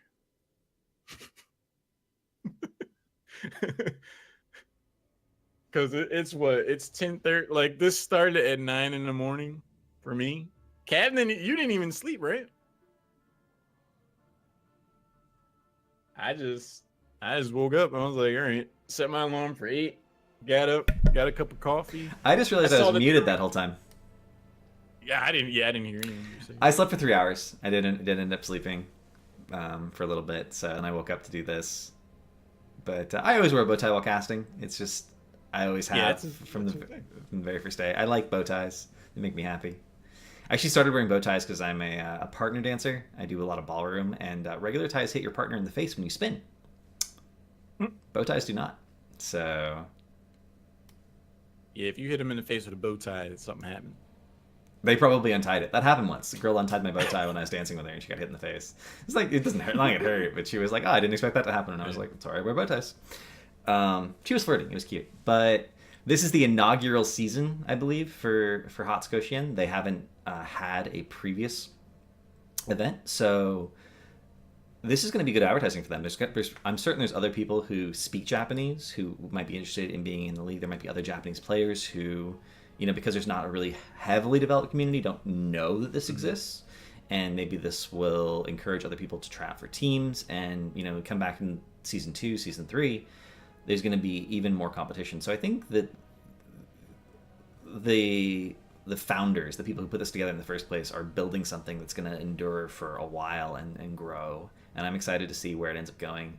Especially since I literally didn't know about this till yesterday, and now I'm all excited that there is another esports scene for Heroes of the Storm in another part of the world. The game keeps on growing. People keep getting more into it. They keep loving the game more and more, and it's amateur leagues where people get to play the real version of Heroes of the Storm, as I like to say. So I'm excited that there is that development. The influence of the Nexus continues to expand, man. It's really cool to see that there's another part of the world that is starting to embrace Heroes of the Storm as much as other regions do. I definitely think this is an up and coming thing. I like you did not know that Hot's Koshien was a thing until yesterday. But I like these games, man. I wouldn't mind casting more of this. Say I can do Saturday morning at 9. I know it's rougher for you. It's a little bit rougher for me. I know it's rougher for you, but I can do 9 in the morning. I mean, I'll wake up for casting. Wouldn't be the first time that I structured my weekends around casting. Solo casting the Gold Club World Championship, stayed up from, was it like midnight to 8 a.m. casting for 8 straight hours, solo cast. What a beast. Dude, I the only time I ever stayed up casting was for you that time we did. Was that Gold Club? That was Gold Club. It was like for your birthday. I was like, I'll stay up and do it. Yep. That was my birthday present from Haloran, is he stayed up casting with me one of the 3 nights I was casting Gold Club. I was super loopy by the end of that, man. That was fun though. Yeah, I lost my voice for a day after that weekend. And then I lost my voice for a day after the next weekend where I had to do it again. Oh, they got the muted part. It's so funny, the delay, because we get to see chat respond to things we said 3 minutes in the past. So we're like, right. we're operating in 2 times. We're operating in the now, and we're operating in the 3 minutes ago, so we know how chat's reacting to what's going on stream. I'm sure there's other jobs that have this problem. I can't think of any offhand besides astronauts and people who do support for astronauts in mission control, but I'm sure there are some. I got a question for you, Kev. You have a deep analytics of Heroes of the Storm. In this situation, YOLO Tech, they go down pretty decisively on Tomb of the Spider Queen. They start the rally back on Battlefield of Eternity. at the end, the coordination aspect started to falter again. They lose that game as well. You take a 10-minute break before potentially the last game of the best of 5. What if you're the leader of YOLO Tech? What do you say to the rest of the team? If I'm the leader and I'm down 2-0 in a best of 5, I'm like, well, let's take map pick and let's break out a cheese. Because if I was a leader of a team, I would have cheeses. I think professional teams ought to cheese about 10% of the time. There's a rule in StarCraft that if you never cheese, people always play standard against you, and then it's just a question of who's the better player. But if you cheese 10% of the time, they'll always be like, is he cheesing? Is he cheesing? Is he cheesing? And a lot of top players actually got started doing nothing but cheeses. A lot of top players, got started. I'm only going to cannon rush. I'm Protoss. I'm only going to cannon rush every single game. I'm going to cannon rush, no matter what the matchup is, no matter who I'm up against, no matter what map it is. I'm always going to cannon rush, and they that helped them develop their early game skills really, really well, and then they forked off into other things. But if you never cheese, then it's relatively easy to play straight up against you and to draft straight up against you. So I want to see something cheesy. We're probably not going to see something cheesy, but that's what I want to see coming out from YOLO Tech. Well, I don't think we are going to see that, at least not from them picking the map. So the third map is going to be Brax's Holdout, which is going to be an interesting challenge for YOLO Tech. A team that, from what I've seen so far, does their best play as a full 5-person unit on a battleground that seldom really features that, especially early game. They can struggle, but it looks like Arrogancia took this map because right now it's his first draft team's team 2. Yeah. So I don't know if they first picked, if they chose first pick. I don't know how that works in this tournament. I'm really concerned because I haven't seen any amazing drafting decisions by YOLO Tech, and Brax's Holdout is a game is the map where I think it's most possible to straight up win or lose in the draft. Yep. So and to that degree, I'm really impressed with Arrogancia's decision to take this map. If that's what happened, if that's what they gathered, they were like, well, we can kind of win in the draft. As far as draft decisions and intelligence goes, I think it was just more arrogance, pun kind of intended, to go triple backline rather than a lack of understanding of its potential pitfalls. I mean, it's a convection on Tomb of the Spider Queen against Diablo Genji Li Ming.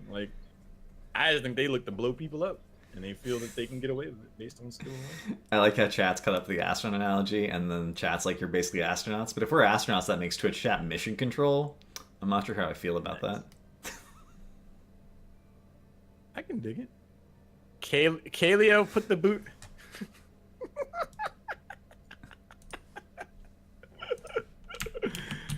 It counts. It counts. Judges will allow it. Perfect. And on that note, we will be getting into the draft. Arrogancia up 2-0 over YOLO Tech. Game 3 of the Heroes of the Storm Koshien Grand Finals. This could be the last game of Koshien. We'll see. I mean, it's all up to YOLO Tech. Again, they are on the rank. They enjoy the luxuries of first pick, first ban. This is an interesting battle. I like this decision a lot. They've seemingly abandoned the first ban Malfurion idea. This is a best of 5 as opposed to the best of 2. And you start to develop a relationship with your opponent. You understand some of their strengths and weaknesses. And Johanna set up a lot for Arrogancia. So if they lock this ban in on Johanna, I think it's a sign of maturity and evolution for YOLO. I'm always really happy when I see teams being like, we're getting bodied by something. Let's just ban the thing we're getting bodied by. This is funny because there was a conversation between Growlowing and Dread during a draft yesterday on the HGC playoffs, and Dread was like, "That's a really good sign of maturity. I feel like they're taking this very seriously, and they're not underestimating their opponents." And he was like, and Dread was like, but don't you do that? And Glauber was like, I wish I didn't. And he was like, I'm guilty of this. I'm guilty of the same kind of arrogance when I'm drafting for my team, where we don't take it very seriously and we don't respect our opponents all the time. And I like the fact that this amateur team is like, okay, we obviously can't deal with Johanna. He's obviously already practiced with New Johanna. Let's just take it off the table. Let's see what happens if we remove that factor. I like it. Like I said, it's definitely a sign of growth for YOLO Tech. I just feel like it was the wrong choice because Cassia has been dumpstering them, at least in game one. Like, Cassia had double the hero damage than the next highest person. And while Johanna does a lot as serving as a strong front line to enable a backline hero like Cassia, there are other warriors that could do a similar function. So I think it's good to identify that, you know, specific parts of the composition are doing well against you. I just don't know if they prioritize the biggest one. I stand ready. There is always hope. But Omnia went for Vala. Vala Ariel. This is nerfed Ariel. This is not Bursting Light Ariel. That is going to require, in my mind, a secondary support. We were told before this cast started that there's a lot of Stukov, at least it was a lot of Stukov in the round robin matches leading up to the grand finals that we're casting now. We haven't seen Stukov once so far. Stukov Ariel is one of those combinations that I think is really strong, particularly on maps like Braxis Holdout, and Braxis Holdout is Stukov's best map by a decent margin. So the Tassadar denial and the Cassia denial. YOLO Tech is just taking away all the heroes that Arrogancia wants to play / synergize with the picks that they've already made. They're like, we're not going to let you play your comp because we're going to play your comp. How do you like them apples? It definitely adds context to why they chose to ban Johanna as opposed to Cassia. It was like they heard me. They were like, look, there's a reason why we're leaving Cassia out there. It was a gamble. I mean, they're going to have a lot to contend with Ariel Vala, but again, it speaks to evolution and maturity. They took the 10-minute break, really started to think through some of the successes. And look, they've actually gotten Arrogancia's head. They're like, look, you played Diablo earlier. You want to take our heroes away? Okay, buddy. We're going to do the same thing. I love Tassadar Cassia. Charge strikes counts. The splash damage counts as an auto attack, so you actually get healed off of each auto attack when you have a that splashes to all the different targets when you have a Tash shield on. It's an incredible amount of healing if you can get that timing where you get shielded as you charge strikes and you're low. Sonya banned out by YOLO Tech. Sonya is a solo laner. Neither team has really drafted a solo laner yet, unless Tassadar is going to be a solo laner, but I really hope YOLO Tech doesn't do that. Both teams need to pick up a solo laner still, and YOLO Tech's saving theirs for their very last round of picks, so they're going to be able to counter what Arrogancia does. If they understand the laning matchups, they should be able to make that a guaranteed winning lane. Unless Arrogancia doesn't pick their solo laner until their very, very last pick, but that's a little bit of a risk. Ooh. Chromie definitely shakes things up. I like that both of these teams are effectively playing chicken with the solo lane, because I do think the C-Task are down with four squad. All right. Down bottom, ETC. So none of those heroes are solo laners, so they're not going to go double support, and Me3 is going to play whoever their solo laner is. We did see Brightwing solo laning on 2. So actually, as I say that, we could still see double support, and one of the supports would have to be the solo laner. This is a really good anti-siege comp from Arrogancia. A lot of pick potential with a slide into Chromie combo. And obviously magic damage is going to be very good against Cassia. Could we see triple support from YOLO Tech? I mean, they're 3 flexes, right? Okay, no, we're going to see Zagara Muradin. That's more standard. I thought we would see a Zagara or a Dahaka.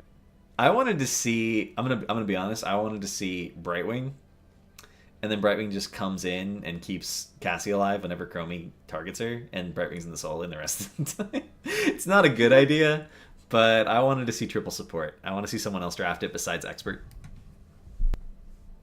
I mean, sometimes you gotta lay it all in the. If you're gonna venture outside the depths, do it when you got nothing else to lose. Pretty much, it would have been interesting. It would have afforded them some global presence, which I'm imagining we'll see they'll get out of Nidus Network in Nazebo. What is that? Okay, so another triple backline comp from Arrogancia, living up to their name. But that is Nazebo on Braxis Holdout. This is a hero that is not considered good until 20. On a 2-lane map that frequently is over before 20 is hit for either team. And he's only good at 20 when he's gotten enough minions to complete the quest. And this is a 2-lane battleground. I don't know. Power slide into Zombie Ball into... Maybe they think Nazebo has a favorable matchup into Zagara, and they're thinking purely about the lane. That's not true. Zagara should win that lane very one-sidedly. But we'll see if that ends up being the case. We don't exactly know whose level, so to speak. You know who I've learned that does reasonably well against Zagara in a solo lane? DPS Lily. That's just true. You take the damage, the 4 blind, and then when she drops her Zerglings and whatnot, you just blind them all and wail on Zagara. Yep. Lily actually has several favorable solo laning matchups. It's pretty crazy. Little known fact. On the left-hand side of the map, we will have Arrogancia, we'll have Carapan on Chromie, Yonda on Ariel, Bakuro on ETC, Omnia on Vala, and Mithri on Nazebo. Access granted. Over on the right side, looking for game 4. This is potentially their last game. Saka Auntie's playing Lucio here. Hiro Masuto's playing Murden. Kabu's on Tassadar. Miss Chin is playing Cassia. And who? Hanging out up top on Zagara. So it is going to be a standard 4-1. It is going to, in fact, be the Zagara versus the Nazebo in the solo lane. I'll be curious to see how that ends up going. Hiromitsu actually posturing very aggressively here, but he is staying mounted. He just wants to create some space for his team. Ooh. Mitch is in eating the Chromie combo. This is the risk. Cassia actually isn't survivable against ability damage. She's only survivable against spell damage. Ooh, it's the slide on his Tassadar, but Chromie's combo is not available because she's using it for poke. And that means Kabu had time to dimensional shift and get away. That's a 30-second cooldown that he is burned for the moment, though.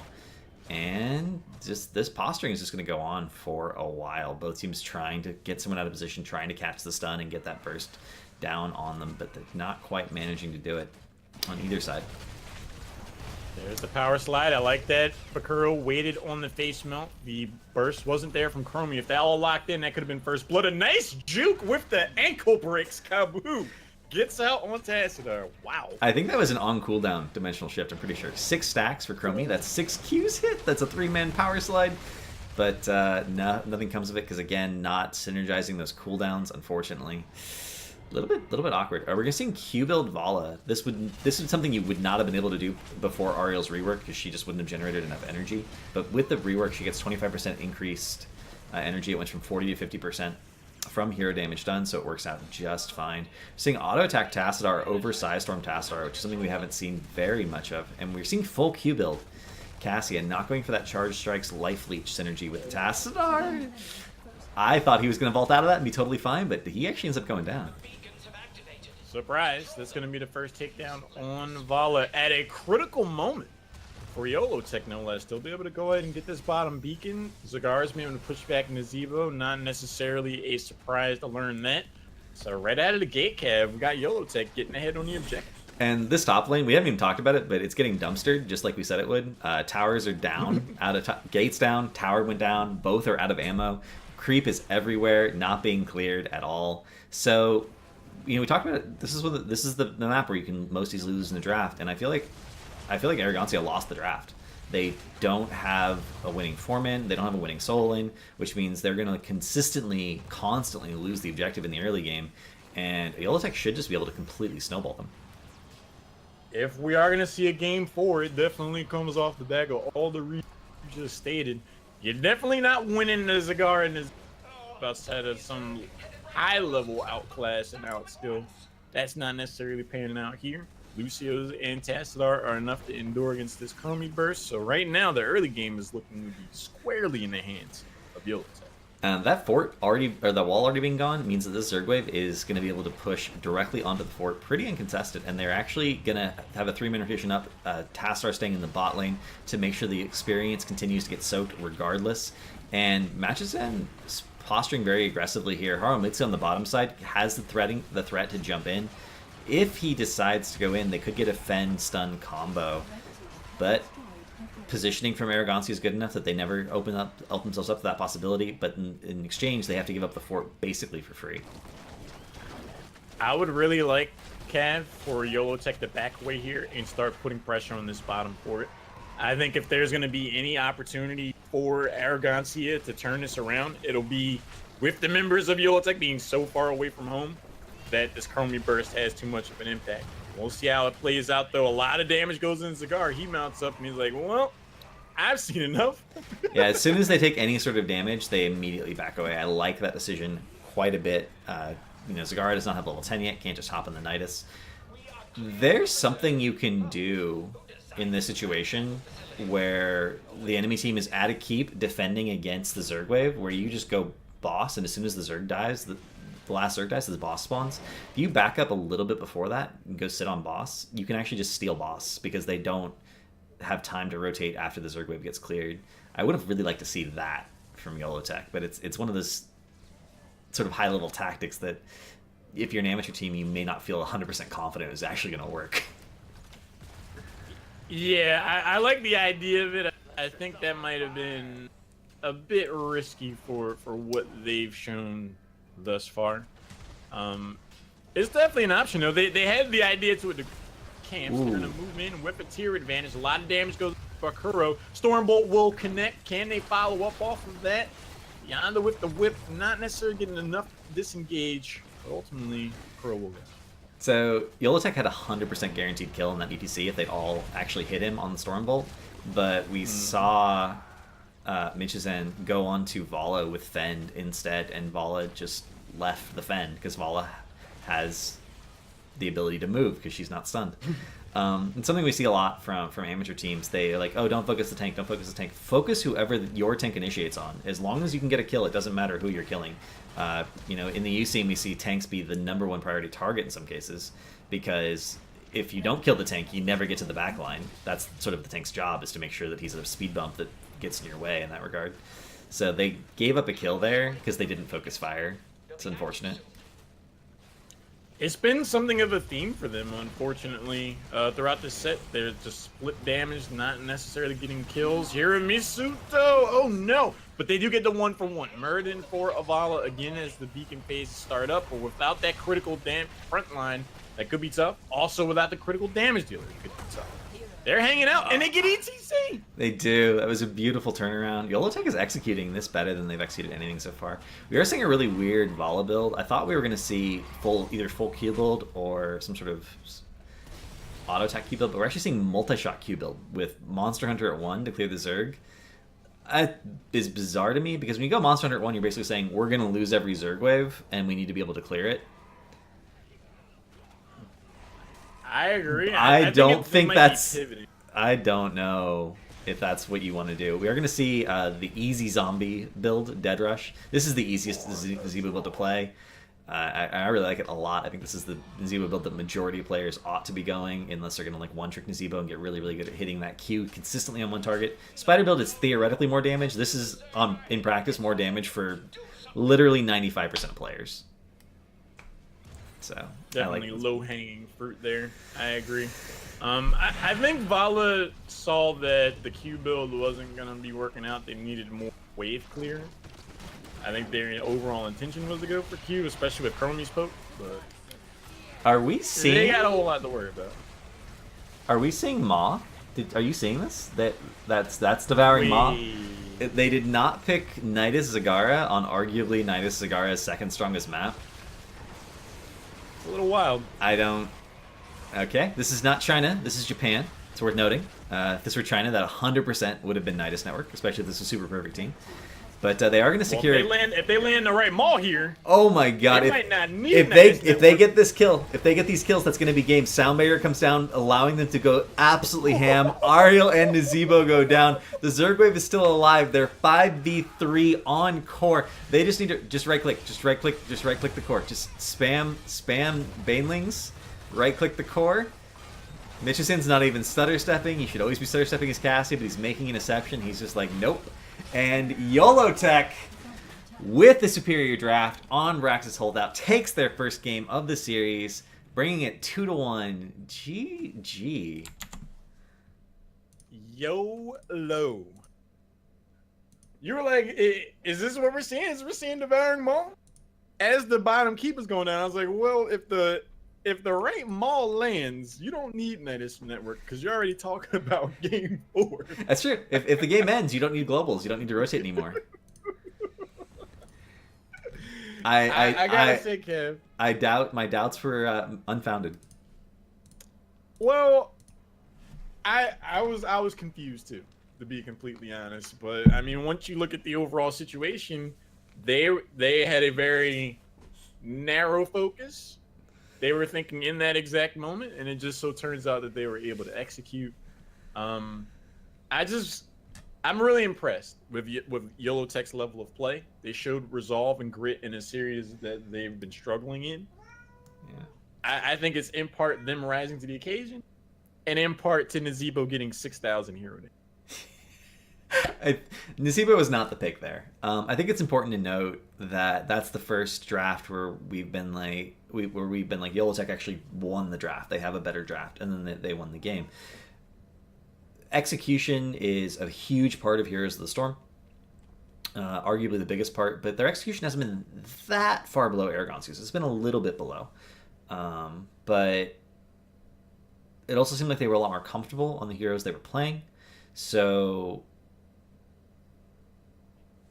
if they can do that again, if they can have another draft where they win the draft, and even if they execute slightly worse, if their draft is superior, we might have a game 5 on our hands. We may actually be able to push this all the way to a 5th game. I think it's definitely possible. If I'm YOLO Tech, I'm banning Johanna for the rest of my life. Anytime I ever play against Arrogancia, because conceptually the differences between Johanna and ETC is that ETC requires more commitment. If he's sliding out there, he's out there. He's not nearly as resilient as Johanna. Johanna can just kind of stand in the front, eat damage, set up plays for a poke style of composition, where ETC more thrives in a dive style of composition. And Arrogancia seems to favor that triple backline, super squishy, we hang back and just blow people up. Johanna excels at that. ETC doesn't necessarily fill in that same role. So if you force Bakuro into a hero where they have to either distance themselves from the team and potentially leave the backline exposed, and you're able to withstand the damage coming your way, you're going to win the 4-man. And if they keep taking Nazebo against something like Zagara, could definitely have a game 5 on our hands. I'm really hoping we don't see triple backline again from Arrogancia. That's my big thing. We're gonna go back to this graphic. You do see they have an assassin main and a support main, but those other 3 flexes, there's some warriors in there. You see that the warrior shield. I want to see them draft the hyper carry comp where they have the double warrior, double support that I was promised when they were informed of this, but we haven't seen it yet. We haven't seen them do the double carry, double support, double tank hyper carry comp.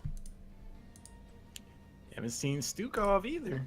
I mean, maybe what we're seeing here, Kev, is like both of these teams have a certain style and rhythm, and then they're hiding these strategies all along, and they're breaking them out in the grand final. That's very possible. I wouldn't at all be surprised. Because again, there's a difference between a best of 2, where you really are trying to make sure you win one game to make sure you don't lose too many points and you don't give your opponent too many points by 2-0ing you, and a best of 5 where you actually have to win 3 games in order to take the series. Big shout out, by the way, to everyone who's been following. I obviously don't have the pop-up when I'm casting because I don't want it to interfere with the games, but I'm getting a ton of follows. Thank you so much for all the follows. I really do appreciate it. And everyone is participating in chat. We are reading it. We're keeping it active. It's just a 3-minute delay. Makes it hard to interact directly with chat, but we are reading it. So thank you for everyone who's participating in the stream. So many people watching. This is awesome that this event is getting so much support. I love the HOTS community and how devoted we are to every time something comes up. There's so much support and viewership there for events like this. Yeah, I mean it's really cool to see something like a community league develop out of Japan. I didn't know that this existed. Japan isn't necessarily a region that plays a lot of PC games or MOBAs to my knowledge. So to see that there's enough passion and commitment for this game to develop that, I think is amazing. Thank you guys for coming in and supporting and hanging out. Hope we see a lot more of this. Evil Brett said ETC pushing top 4. I think what they were trying to do is like get to level 10, and they felt that Nazebo's wave clear was better to try to defend than having Nazebo rush to get 10. Well, I think it was also 10 get 10 stage dive in, right? You can force the fight, but did not quite work out. Gotta have a core above 0% to do that. Yeah, as it turns out. If your core is dead, you can no longer force fights. The fights are, hello, Dark Matter. This is Dark Matter is a shoulder cat. For those of you who are not familiar with my stream, he's only really happy when he's on a shoulder. So we're gonna leave him here for now. But as soon as the cast starts, we're gonna have to put him down. He's on your shoulder. Yeah, and he's a right shoulder cat. If you put him on the left shoulder, he will claw his way over to the right shoulder. He doesn't. Really? Yeah. I didn't train him to do that. He just decided when he was a kitten that he was a shoulder cat, and it had to be the right shoulder. Wait, you're Dr. Claw? Yeah, from Inspector Gadget. He was always petting his cat. I know. Although that cat was not as adorable as Dark Matter, for the record. I would agree with that. That's accurate. Well, Kev, you're a team whose name is literally arrogance, and you lose on Brax's holdout sub 10 minutes after you took a composition that to even a layman of Heroes of the Storm is gonna know they'll struggle. Do you feel a bit humbled? Do you feel like you've been taken down a peg, so to speak? A little bit, of course. And I also am concerned about the fact that my next map is Dragonshire. And if there are two maps that are similar to each other in the way they work, it's Dragonshire and Brax's Holdout. You have the 2 control points you need to do to get the objective. You have 3 lanes instead of 2, which is the bigger major difference. And it impacts the viability of certain heroes on the map. You'll probably rarely see Vikings, for instance, on Brax's Holdout, even though they do have some favorable solo lane matchups that they can win. But you'll see Vikings as cheese on Dragonshire all the time because they can soak mid, they can double soak top and control the point. Or they can soak top and control the point, was constantly rotating Vikings around. And you can have a 4-man push bottom. It doesn't really have the same impact on Dragonshire. We haven't seen Vikings yet. I don't know if either team has a Vikings player. But Dragonshire is as similar as 2 maps can be in Heroes of the Storm to Brax's Holdout. I would definitely agree. As far as if any of them play Vikings, I mean, they're not hurting for flex players. So statistically, from that perspective, there very well could be someone that knows how to play the Vikings. Yeah, both teams have 3 flex players, and we still haven't seen that many off-meta picks. I'm a little disappointed. I was going to bring it up, but now that you brought it up, I'm a little disappointed. What's the most off-meta thing we've seen, really? Nazebo laning against Zio. That's not meta. That's a true statement. Nazebo and Braxis is the most off-meta thing we've seen, technically. Need a cat war. I think Dark Matter and Rowboat would get along just fine. Maybe. Andy's too shy. She would just go hide. Dark Matter is... I don't know. He's pretty emotional. He's not yet getting along with the new kitten. We've had the new kitten for more than 2 months now. But maybe that's because he's a kitten. And he's just like really hyperactive, and Dark Matter's getting into that stage of cat life where he's starting to slow down a little bit and not be quite as energetic. That's how Andy was. Andy's older than Rowboat. When I first got Rowboat, Andy was like, look, dude, you're doing a little too much right now. I need you to go way over there. It was about 2.5, 3 months really before I saw them just kind of like laying around together, hanging out. So give it time. I see some exclamation points, and I don't understand Japanese at all remotely. But it looks like there's some enthusiasm in the chat, in the lobby. And enthusiasm leads to drafts starting, apparently. So we are going to get into the draft. Arrogancia up 2-1. Yolotech finally taking a game on Braxis and now taking us to Dragonshire. And I think this must be if you lose, you get first pick, or you get to pick and everyone's just picking first pick. I think they're probably going HCC rules. I think the loser gets to pick if they want map or first pick in the next game.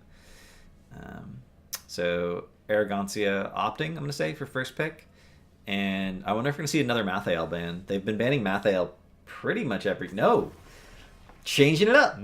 Changing it up. They decided in that last game that they don't know how to deal with Tassadar. This is what I mean. This is what I talked about in the beginning of this series. In a best of 5, metas can evolve between teams. If this had been a best of 3, Arrogancia would have won 2-0, no problem, no sweat. Yolotech would not have had that chance to adapt, and as we saw them do in Game 3, and take the win away.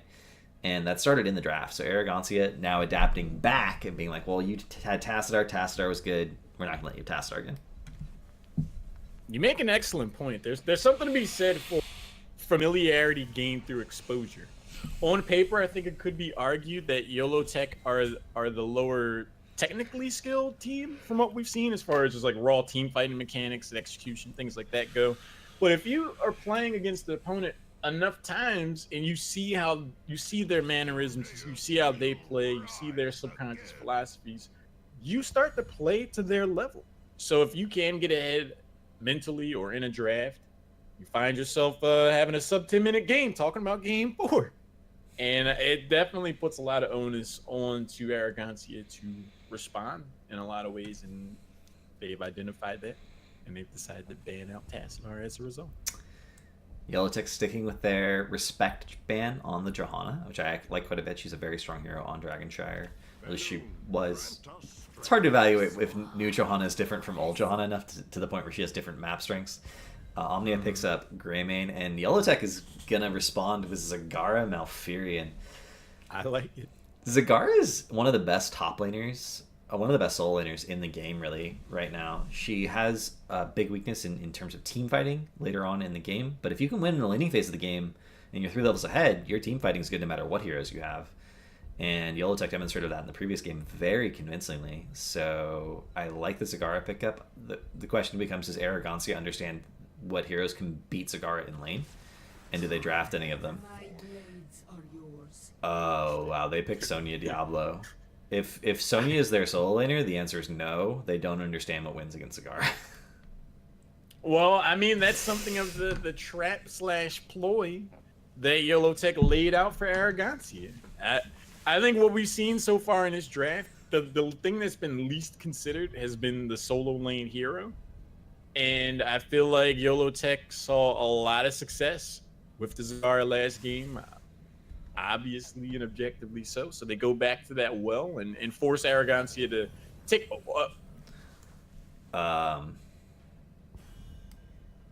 a bold strategy, Cotton.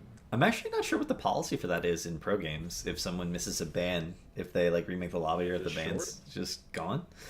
But this is an amateur league, and we're continuing on. So I guess the policy is that if you miss the ban, you just miss the ban. I think so. That's. I don't know if it's not necessarily good. Doesn't necessarily mean it's bad either if you're trying to leave options open for yourself. But Wow, ETC Tychus. Tychus is not a hero we've seen very much of lately. He does have a lot of sieging potential with Odin.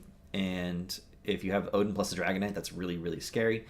He also plays really reasonably well into Diablo Sonya. He's good follow-up burst once he has the bigger they are at 4 for ETC's power slide. Also succeeds extremely well against the Dragon Knight. But that short attack range makes him extremely vulnerable to just dying, especially with not a burst support. They don't have any sort of burst healing for him, and they have EDC has some of the best peel in the game, but he's still only 1 cow. Mm-hmm. Even so, I still like the Tychus idea a lot. It might be a little high level abstract. Okay. Wow. But if you take ETC Tychus, you're kind of punishing the Diablo. So you force Arrogancia in a position where they might have to take double support. in which case you've indirectly strengthened your solo lane because Zagara should do well against Sonya. Either way, with the Tychus pick and being able to melt down a Diablo, you're putting Arrogancia in a spot where, however they try to respond to that, you secure the top. So I'm expecting to see go for the throat from Greymane here, which means I'm expecting to see double reset again. This is going to be Arrogancia running it. We already saw this once today, but it was on YOLOTech's side. I'll be curious to see if they run the double reset comp better. But on the left-hand side of the map, we will have Arrogancia. We'll have Me3 on Sonya spinning around, Bukuro on Diablo, Yonda on Uther, Carapan on Li Ming, and Omnia on Greymane. And with a new lease on life, we've got the members of YOLOtech. It's going to be Asaka Anti on Malfurion.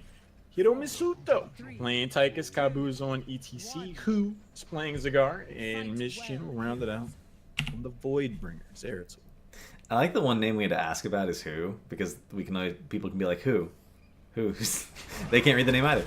Oh, wow. Kobu's stepping right on up to Diablo, but he does manage to get the power slide out. Me3 takes a ton of free damage, and Koibu almost goes down to the Greymane dive. Omnia being extremely aggressive. They get the turnaround on the Zeratul.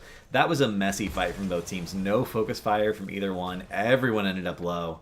But again, that slight mechanical advantage for Arrogancia, pulling them ahead and allowing them to secure the kill, while YOLOtech could not quite manage to do so. Absolutely. I think that was the most frayed team fighting we've seen from Arrogancia so far. They did come out ahead, but in a lot of ways that could potentially bode well for YOLOtech. If Zagar is able to have command of the top lane, that scrappy, unrefined team fighting we saw from Arrogancia could open up opportunities for YOLOtech. In the bot lane, we are to see this 3-man rotation. Zeratul's picking up the mid soak. Zagara's in a lot of trouble top. She actually is going to get picked off. Omnia and Me3 were both up there. I'm not sure if this is going to be a 2-man lane consistently, or if they just wanted to start out with the Greymane up there to get that initial pick and clear the initial creep. But that's a big deal that they managed to secure that pick early on. It's going to force Zag to play very safely. Ooh. Yeah, there's nice face melt. Does Kabu have the power slide? No, he just used the engage. Yeah, Hiromitsu actually messes up his combo there. He gets the trait on the power slide, and then he grenades, and then he Qs. Q actually does less damage single target than his auto attack. So you're using Q for area damage or for mobility. If he just stood still and kept attacking Li Ming and then grenaded over the wall at the last second, he probably would have secured that kill. Zeratul goes up the top lane trying to get the counter kill.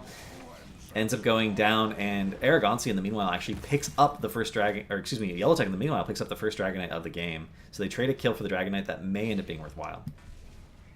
Well, if the recent change to the Dragon Knight having more impact be the case, I'm a little concerned for both of these teams right now, though, Cav. We've seen some very scrappy play from both of them on a battleground that has some of the most complex rotation politics in the game. It definitely leaves some opportunities open for either team to capitalize on that. It's just going to come down to poise and shot calling. Zagara's been completely left alone in the top lane and did go volatile acid at level 1, which means she's going to wreck those buildings extremely quickly. No one is up there. No one is even rotating up there.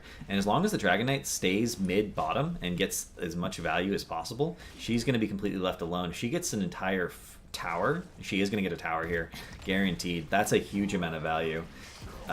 In that lane. As soon as your towers start going down and as soon as your wells start going down on Dragonshire, your ability to contest the objective drops dramatically. Absolutely. If Zagar is able to keep pushing in there and take away the top well, that's going to be staying out the window for Arrogancia. Both of these teams have been shown very exploitable decision making, I would say. Oh no, Mission did spot out Me3. The root goes in, surprise! It's a party. The beauties of Zeratul, if you don't notice that little bit of shimmer, he acts as one of the best heroes in the game at picking up on things like that. And that they can actually get the entire top fort with that camp pickup, and if the Zagara helps them with the push. They're not going to push with it. They're just going to go get the soak in the lane instead. The gate will end up going down. They could have done a lot more with that camp than they actually ended up doing, but it's still going to be a ton of free value. Yeah, I think that was an instance there, Cav, where we saw, smart decision-making from YOLOtech, but there's more on the table for them. I think that's just them budding as a team. It's just like, if they all just hard engaged on the top fort, that would have been a top fort. They just didn't realize that they could do that. Level 7's picked up already for YOLO Tech. Easy's holding his pickup. I would expect this to be Echo Pedal purely for the wave clear. The more wave clear they have, the more lane pressure they can have. But he hasn't picked it yet, and he's been clearing a wave for a while. I want to see him pick up that Echo Pedal ASAP. I don't want to see him not lock that talent in. Gets overpower comboed by Diablo, but actually ends up getting the pick on the Diablo. He's like, thanks, you set me up in a position to body block you as my team rotated on you and killed you for free. Could not have been happier about that. Very cordial, very polite. That's going to be the third takedown for YOLO Tech as the next shrines activate. Zagara should be able to command this top shrine. Mission gets a good amount of poke damage in, follows up. There's the power slide. Mission's already mounted up and had other things on their mind, so with a follow-up from Zeratul, they could have further pressured Me3. I don't think that would have been a takedown one way or the other. I feel like there's a little bit of miscommunication. Does miss his singularity spike in the mid lane on the Liming, so Liming's not going to be under any threat for a while. Diablo going in onto the Zeratul. Zeratul does blink out. Bakuro gets stunned. And we're going to see Malfurion actually get isolated here. He does have the heal, and he's continuing to get chased down, but does disengage. Koibu comes around the corner, should be able to get the peel.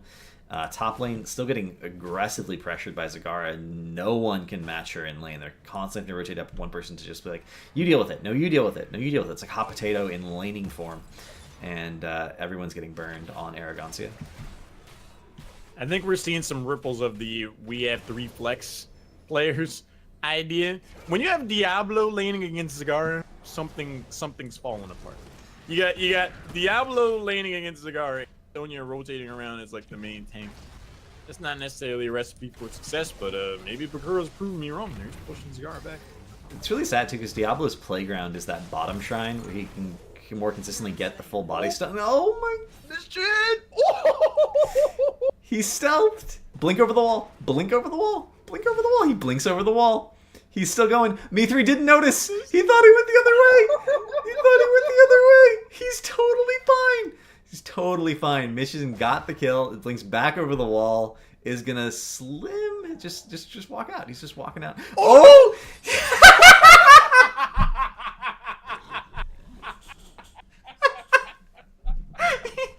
Oh, that was an extremely greedy Hearth. He could have just walked out, but he's like, "No, man, I got a Hearth to get full health. I gotta get back." And in a way, he got it at the fastest Hearth possible. He will be instantly respawning at his Hall of the Storms. All of that subterfuge behind enemy lines. We press the B key right as Sonya comes around the corner. Like, oh, here you are. Found you. Well, my morning's been made already by the just the raw awesomeness of this set. But that moment right there, that's a highlight right there. If an NA player did that, they would come in a chat and be like, "I did it for the memes." Yeah, it'd be NA lol lag F. Everything else. Oh, whoa! I don't know about that. That's a the one-person void prison with no damage. With no follow up. It looks like they were gonna try to go for the mosh anyway. Kabu was hiding in the bush. That was not the VP they were looking for, and Zeratul's gonna end up going down. It is in fact gonna be go for the throat. They get the they get the reset combo off, and Arrogancia. I feel like Mitchison maybe is a little bit tilted by the fact that he died there, because his play has suddenly become inconsistent, where up to this point his Zeratul play was really clean and smooth. Yeah, I think we've seen instances where both teams have looked rattled by some of the missteps they've had previously. Speaks to the possible momentum that could be had for either one of these teams. Ami is going to be able to pick up the bottom shrine. No one's there in mid to capitalize on it, though, so Zagara and the crew will be able to reclaim the top shrine. But, Cav, let's take a look at the heroic of choice for Zagara again. That's another Devouring Maw. Not going to go Nidus. I'm so surprised. This is such another really good map for Nidus. Oh, Kabu actually gives Bakuro a target to Shadow Charge to get out of here. And, oh, Diablo gets the tap off. Would have healed him to full because of how ridiculous Devil's Due is. He did not have 100 souls, so he will actually be respawning the slow way. And we're going to see Leap picked up for Sonya at level 10. Haven't talked about the heroics yet. Everything else is pretty much as expected, heroic-wise. But Leap is going to give them some interesting potential to get on top of the Malfurion. and the Zagara and take them down. Leap plus Poison Spear will basically allow Sonya to one-shot both Malfurion and Zagara until Malfurion picks up Ice Block, at least. Yeah, I mean, it's gutsy. You're taking Leap in the face of Twilight Dream, Void Prison, and Devouring Maw. In a game where so far the team fighting positioning has been suspect for both teams, they're going to throw APOC in on just Malfurion. It will be more than enough, and the Void Prison comes out afterwards. Power Slide goes in. The Mosh Pit goes in on 2 members as well. No real damage there to follow up. Zagara is still late to the party. Huge cooldowns being used for no real effect. Yeah, it was not the fight they wanted. They didn't have everyone there in range, in time. They didn't get the focus fire. I think they were going to try to pick the Greymane, but then Divine Shield happened. And, you know, 2 people get moshed. One of them's your tank. The other one's a squishy backliner. You Divine Shield them. Tank's going to live. Your backliner's going to live because they have Divine Shield. Needs to be probably a 3-man mosh to be reliably looking for picks. And they need both Tychus and the Zagara there. And probably even the Zeratul.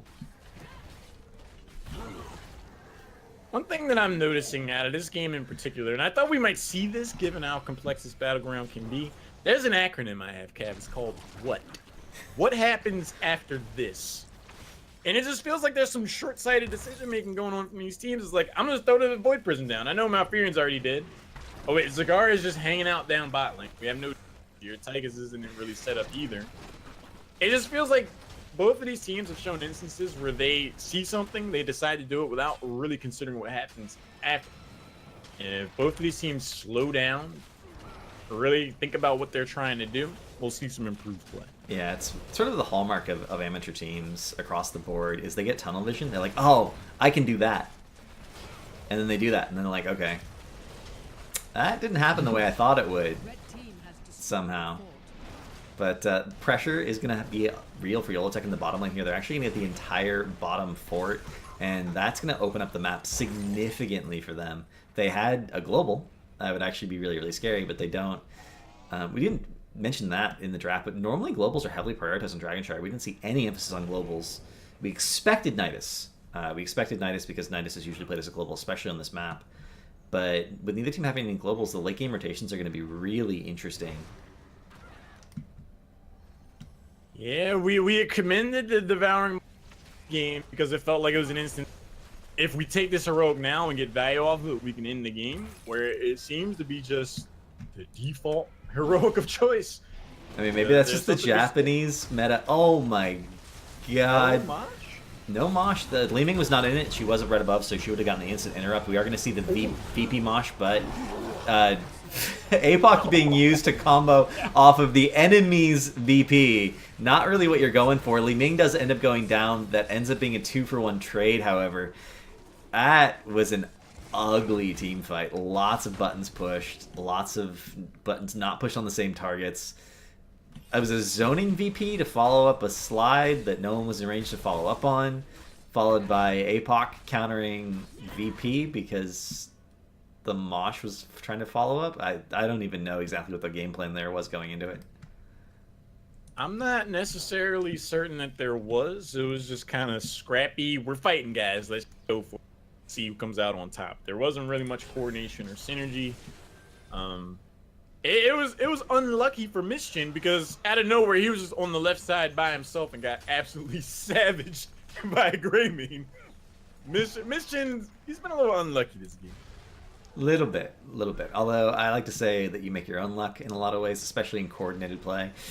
So, oh, and the Playground of Diablo comes into play here with Zagara on the top side. Actually lives 175 health. And we're going to see Odin coming down in the back line. Zag can tap. This is a 16 versus 16 fight. Are they forcing this? They don't have their high impact heroics.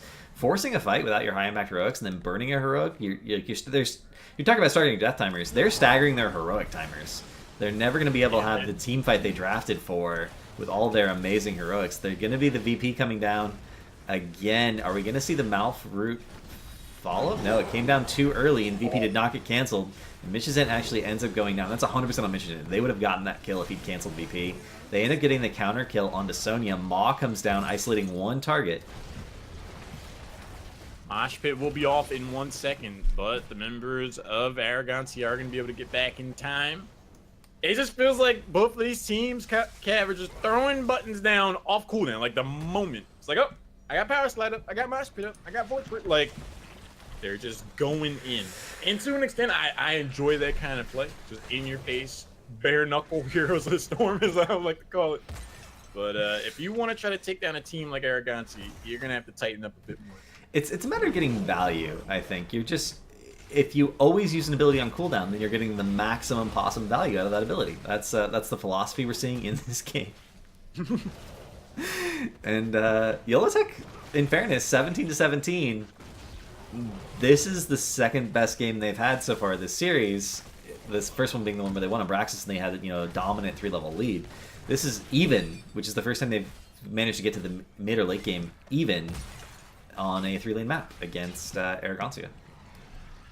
You were absolutely right. They can't feel too bad about how things are going. They're engaging. Everyone finds their R key on Zagara's face. That'll be the 10th takedown. I was going to start to back away. The root goes down.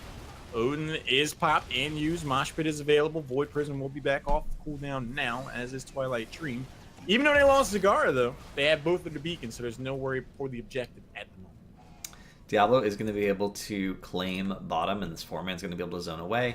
That Leap APOC combo, I mean, that may have been too many buttons pushed, but at least they were all on the same target. That's what I want to see from Yolotech. I want Yolotech to learn from that experience. Be like, oh, if we push all our buttons on the same target, they die. If we could do that, that'd be good.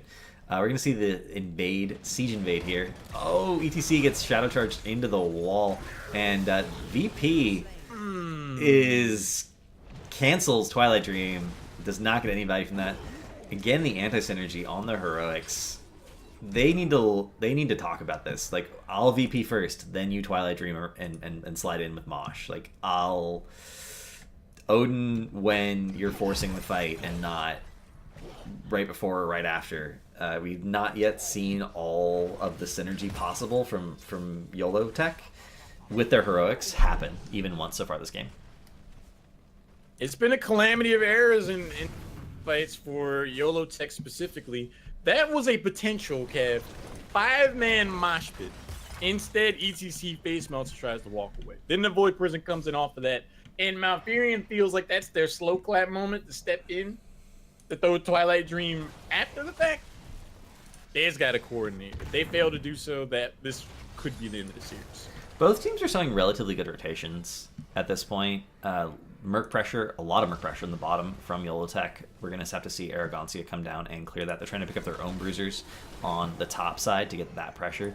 But neither team, like half a level lead for Arrogancia, that's not enough to definitively force a 20 fight and make sure that they secure the objective. Plus, Yolotech has all their forts, so this should come down to a 20 versus 20 fight at some point in the near future, or 21, 22, whatever. This game's going to go on, or should go on at least for quite a bit more. Zagara does not get the Dragonite. Bakuro is there on Diablo, level 20 around the corner for a potential pivotal shift. Bakuro finds Kobu. Siege Camp is going to get picked up. Shadow Charge goes in on Kabu. A potential big moment. Mosh Pit is available. There's the Devouring Maul. Goes in, lands on only ETC trying to get out of there. Void Prison goes down. Omnia closes out ETC for the Mosh Pit. Oh no. So, Kobu stood around for a long time, eating a lot of free damage and doing absolutely nothing else. We're going to see Divine Shield used to aggressively allow Sony to go in for that kill. Me3 is going to get out of here. Barely nice peeling from Yonda with his Hammer of Justice. And that's going to be at least a Dragon Knight going over to Arrogancia pretty convincingly. Yeah, Yolotech just doesn't quite seem to know what they're trying to do in teamfights. Yeah, this is something, like you said, it's a hallmark of amateur teams. There's an ebb and flow, aggressive, and when you need to be conservative. It feels like Yolotech in particular find themselves stuck in one gear, and then when they shift to another one, they should have just stayed in the gear that they were in. They're just having a difficult time finding the rhythm. One thing that's going for them right now is that they've just lost only their first fort of the game. So even though they did lose a late team fight, doesn't necessarily have game-ending implications. But if they continue to lose Heroes Cap, this is going to be the end of the series. And mid keep wall is going to go down. They are prioritizing mid keep here. They have the bottom siege giants pushing, so that's helping them a lot. Oh, Hiromitsu almost goes down. Again, Tychus has to be really, really close to do damage. We're gonna see Twilight Dream coming down on just Sonya for some reason. I don't know why that button was pushed there.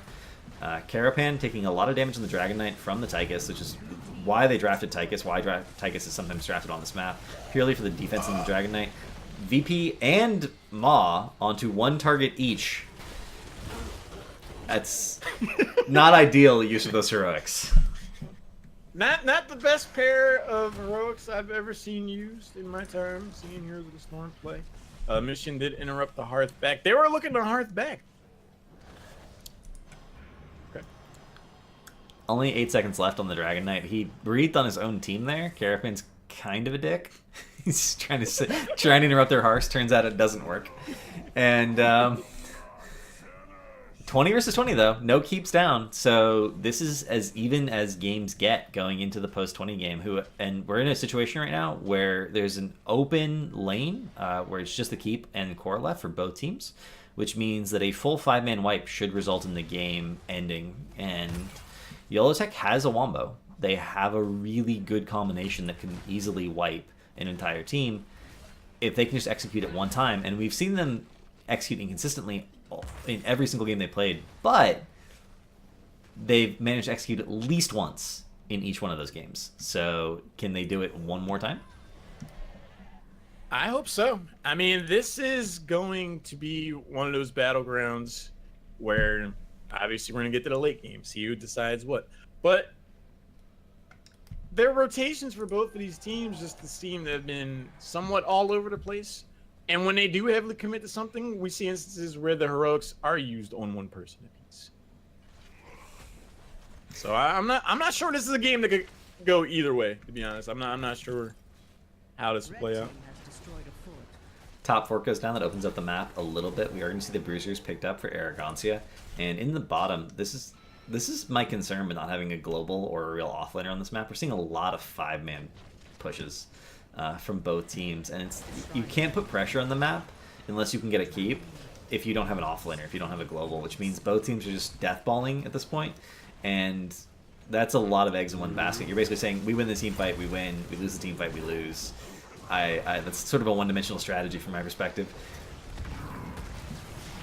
This is dangerous ground, though, for Arrogancia. If they lose the team fight with the lane already pushed in, they can go through that keep, and Yellowtech could force out game number 5. A lot on the line here, to say the least. Pyramids already popped out, and they thought they were committed to the team fight. Members of Arrogancia back away as a result. Siege camp will get snapped up. This is a tight corridor. ETC could throw the mosh pit, but the Apocalypse goes in. There's the void. The leap. He did not get the Sonya in the mosh pit. The Maw follow up after the cancel. We are gonna see 2 kills at least. Omnia is gonna go down. No, the Divine Shield gets the bait with the Divine Shield. That ends up being a 4, potentially a 5. Kabu's like, I'm in. They don't see him. They don't see him. They don't see him. This is the second game of hide and seek, but Kabu wins this game of hide and seek, whereas Mitchison lost his. Bottom keep is still being pressured by Siege Giants. They could actually lose keep here, and Arrogancia is not ending the game. They're actually going for the Dragon Knight rather than just straight up ending. They don't. Okay, they don't lose the keep, but this gives Yellowtech a second chance. They could have ended the game. They could have just ended the game there. Arrogancia could have just gone core and ended with 5 people alive. They didn't do it, and now there's going to be a brief window where Yellowtech potentially has a chance to defend. They have to give up this committed keep 100% no matter what, but they can defend it core. The middle keep is definitely going to go down. 7 seconds for Rizagard goes up. No powering. Mosh pit. Malfurion gonna have to play on the ball, to say the least. But the core is already going down. Cat, this is a 23-minute Dragon Knight. Brawl, siege damage alone will close this out. Arrogancia has done it. What a way to end this series. I guess the death timers were too long. ETC actually had to delay. EDC was actually bottom. It's worth noting. He could have, when they didn't realize he was there and they rotated away, potentially he could have delayed the cap by capping rather than hearthing in the bruiser camp below. That would have been a big risk, but that Dragonite scaling was actually crazy. It was hitting for more than 10% per hit, it looked like. That was... that was a game. That was a way to end the game. That was what happened. I think that game, more than the others, really captured the promise of the scene in Heroes of the Storm for Japan. There were instances throughout where both teams could have done things differently, arguably better. There were arguments to be made for different heroic choices, especially in how the ones that were selected were executed. But I think we saw the hearts of both of the teams. Like, for every instance we saw a lack of coordination, I think we just saw raw gutsiness. And for that, they've definitely earned my respect. It was a lot of fun to watch. Not HGC level play on the rotations and decision making that went in there, but as far as potential goes, I definitely want to see more of this region. Yeah, and the games were fun. That's an important part. I imagine they had fun playing them. I don't think Yellowtech enjoys hide and seek. I don't think they're going to be playing hide and seek for a while. But the two hide and seek moments, oh man, that's Zara. Poor Zeratul. All he had to do was just walk away. He couldn't just walk away. Oh, wow. I believe that's it. That was the grand finals. Congratulations to Arrogancia being the first-time champions for the Heroes of the Storm Koshien League. Shout out to all the organizers who put on this great event, who organized the league in the first place, whose names I will remember. Soldado and... I can't remember. Jared. Grolfman on Reddit. He's the one who posted the initial Reddit thread where we all heard about this. At least that's where I heard about it. Shout out to the teams for putting out their very best and entertaining us so very well.